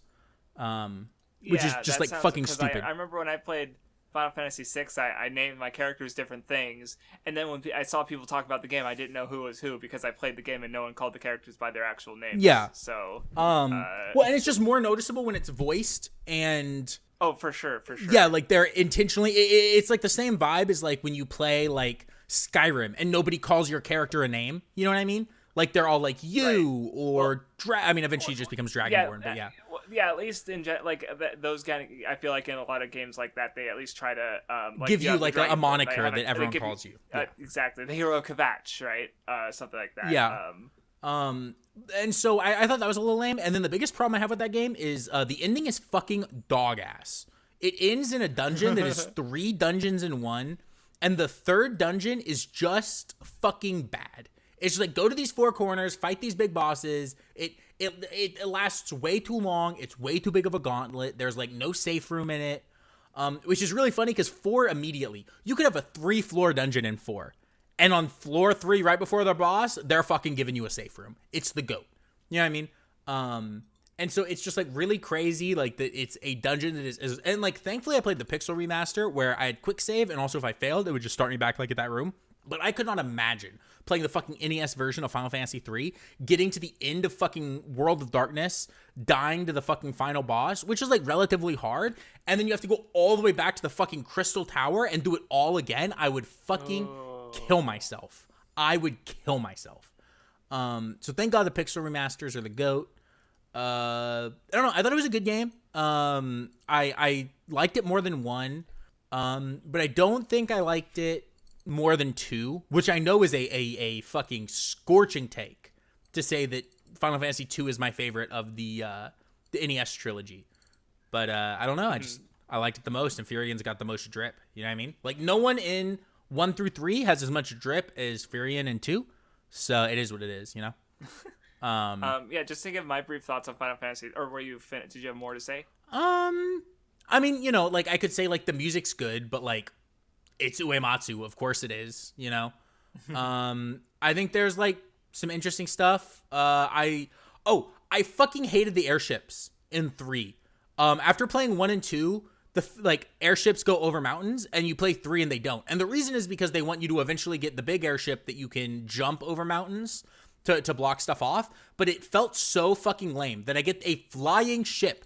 And it's like, oh, I have to fucking hide around mountains. And then, like, you even get the bigger one that's fucking massive. And, like, I do like that the bigger one has, like, a deck you can go to. And you can go, like, fucking sleep there. And there's, like, a shop there. Like, that goes crazy bonkers, right? But then it's, like, at the same time, it's like, oh, I'm still fucking having to pussyfoot around mountains because my fucking massive airship can't go over them. Like, what is this? It was fucking dumb. I didn't like it. It actually just, like, fucking, I don't know. It, Unfortunate. Yeah. It was not my favorite Teehee? For those reasons. But I mean, I thought the game was good. Like, I'm not gonna sit here and say Final Fantasy 3 is a bad game. I think it's like a really fucking fun, good game. I just, had some issues. Yeah, because so I played the DS version of it, and I think I ended up just dropping it after I think I lost to the Salamander, who was one of the earlier bosses. Yeah. He just beat me, and I just kind of went, I'm not coming back to this game. The reason for that, like, you're making me glad I never finished it, because in the DS version, because I assume when you start a battle, since it's a Pickles remaster, it just goes straight into the battle, like you get, right? Like, and then you just start clicking your buttons and doing your shit, right? There's like a good like 2 or 3 second like pan over all the monsters whenever you start a battle. Every fucking battle, and it is agonizing. I could imagine. It's you think it's not a lot of time, but it's like, no, it adds up, and like, oh wow, the same 3 goblins that I just beat, I get to like pan over them, like, because they had 3D models, like, the game looked fine. It was a DS game, but I just remember compared, because I beat 1 and 2, and so, like, at least, having not finished 3, I would probably say that was my least favorite of them, just because I played the DS version. So I am looking forward to going back and when I go back to Final Fantasy and replaying the first 2. And I'll I guess out myself. I don't care. As far as I'm concerned, it is like the better way to play. So I'm playing the Pixel remasters on Switch. So they have like a couple quality of life things. First of all, if I'm like going through a fucking dungeon and I'm going to pick up chests and I know I'm over leveled because I'm one-shotting everything, I'm not gonna sit there and still do random encounters. I'm pressing the little button that turns them off. I'm going and picking up my chest and I'm going along my way. And then the other thing is, like, when I don't have it on all the time, but whenever I've needed to grind, I didn't do it in FF1 because I didn't know it was a thing, but for 2 and 3, anytime I needed to grind, you can like turn up XP and gold gains. And it's really nice to be able to do that because it just cuts down grinding. You know what I mean? If I needed to grind for in the past, maybe I needed to grind for an hour, it's fucking 15 minutes. You know what I mean? Because I can just turn up my gains to 4 times. And then starting in 4, I don't give a fuck. I'm a fucking adult. I don't have to prove anything to anyone. I turn my gold up to 2 times from the start. If I ever have to grind for fucking gold in an RPG, I want you to put a fucking bullet in my head. If I'm like, oh yeah, I'm grinding because I want this fucking sword to buy from the shop, so I'm just gonna fucking grind it out. Hell no, I'm turning up my gold gains. I'm just not worrying about gold. It's not real. I'll worry about my XP and what I do actually in the fight. Especially because like in Final Fantasy, it's not like I guess like even like Pokemon could be where you can just like kind of break fights with items. Like I could have 99 high potions or 99 elixirs even. It does not mean that a fight I'm just going to be able to use items to break the fight. You know what I mean? No, I feel like that's Dragon Quest is also similar because I don't remember an instance where I don't know, maybe there's some moments where it's like, yeah, you could use grind for more gold to get this better weapon, but that's it, right? It's just like upgrading your gear, and like when you're in the fight, it like having a bunch of items. It's not like Pokemon where if I just have a bunch of like full restores, I can just PP stall someone. You know what I mean? And like not have to worry about their Pokemon. You can't really do that, so I don't feel like having a bunch. And then the other reason is just like I just want to have a bunch of Phoenix Downs and a bunch of potions and a bunch of tints, so I don't have to constantly be running back to an inn. I can use whatever abilities I want going to the dungeon. I can use the tint before I go into the dungeon. I can go through the dungeon. I can use a tint in a safe room. If someone dies outside of battle, I can just heal them with potions. I can just use a Phoenix Down outside of battle. It doesn't matter. And I'm not using items in battle because like I feel like the game like doesn't want you to a lot of the time. Yeah. So I don't care about turning my gold up. I feel like it's just made the game better, especially for like FF1, 2, and 3, where you have to actually buy spells. Like having to fucking go and grind gold to buy spells for everyone, because you have to do that at a point in 3 where you have to turn everyone mini for a dungeon, and so you can't use like physical attacks. So everyone has to have like black magic. So you have to go buy black magic for everyone. And like That's so dog shit, actually. Like, having to go, like, grind gold so that I can buy fucking fire and blizzard for everyone so that I can get through this fucking dungeon is, like, dog ass. Like, I'm not fucking doing that. I'm sorry. I respect my time and I respect myself. I'm turning the gold gain up, you know? So I do think the pixel remasters are nice just because those quality of life updates, like, really help the game. And so I super recommend the pixel remasters. And I mean, I guess I haven't played every version, but I would be surprised if the NES version is better for 1 through 3. And, you know, the DS version has stuff that people like, but also, you know, I don't think it has, like, all the quality of life updates that, like, the Pixel Remaster does. So it's goated. Yeah. So I, fairly recently, I finished reading Kaguya-sama Wants to Be Confessed To. And I watched the anime. I think I watched the first 2 seasons of the anime. And it's a really fun adaptation. Like, it adapts the humor really well, but I remember kind of like walking away from it like not caring too much about it as a romance series. Like, I remember the 2 standout like dramatic moments were related to like Ishigami with his shit in and then Miko Ino. I think there was were they both in season 2? I think they were both in season 2. Right. So I remember like, I don't know, not being super invested in the romance, and I think I talked about it with you, Vindy, and you pointed out how like they cut quite chapters out and shit. So yeah, I don't know how I'll feel going back to the anime, but the manga's good. Like, I liked it a lot. Like, it's really funny. Like, there's a lot of just good jokes and moments, and then like all the good, like, you know, we've talked about recently with like comedy stuff where it's like, in a sense, like, the comedy being good is one thing, but it's also really, I guess, nice when the stuff outside the comedy is good and as well. Like, I think I remember when we talked about Asobi Asabase, and Mr. What the What was just not into it at all because he didn't find it funny. And we liked it, Vindy, but it didn't have much going for it that besides the humor, right? You know, so with Kaguya, like, it is really funny, but also like the characters are just really good. Like, I love Kaguya herself. You know, she's just both really funny and cute, and she's got interesting stuff going on, and she's kind of like the center, you know, not just in the title, but just with especially the final conflict. Have you finished the manga, Vindy? No, I have not read basically past like them like getting a little bit after them getting together. Okay, so you didn't, because there's like a full ass final like arc that the author is even like, yeah, it's kind of gonna not be as comedic after this point. Like, there's still jokes for sure, but it's definitely more like focused on the dramatic stuff with Kaguya and her family. So it's pretty fucking good. Like, I was surprised at how much I was just like into the manga. Like, I'm still reading the one spin-off with the 2 characters who are really obsessed with Kaguya, and one of them ships her with Shirogane, and they're silly, and it's a cute little comedy thing, I guess. But the actual manga is just it's super good. I like Kaguya herself. Is, like I mentioned, I think Miko is such a Craftsdwarf character because she's small and she's cute, but also she's fucking.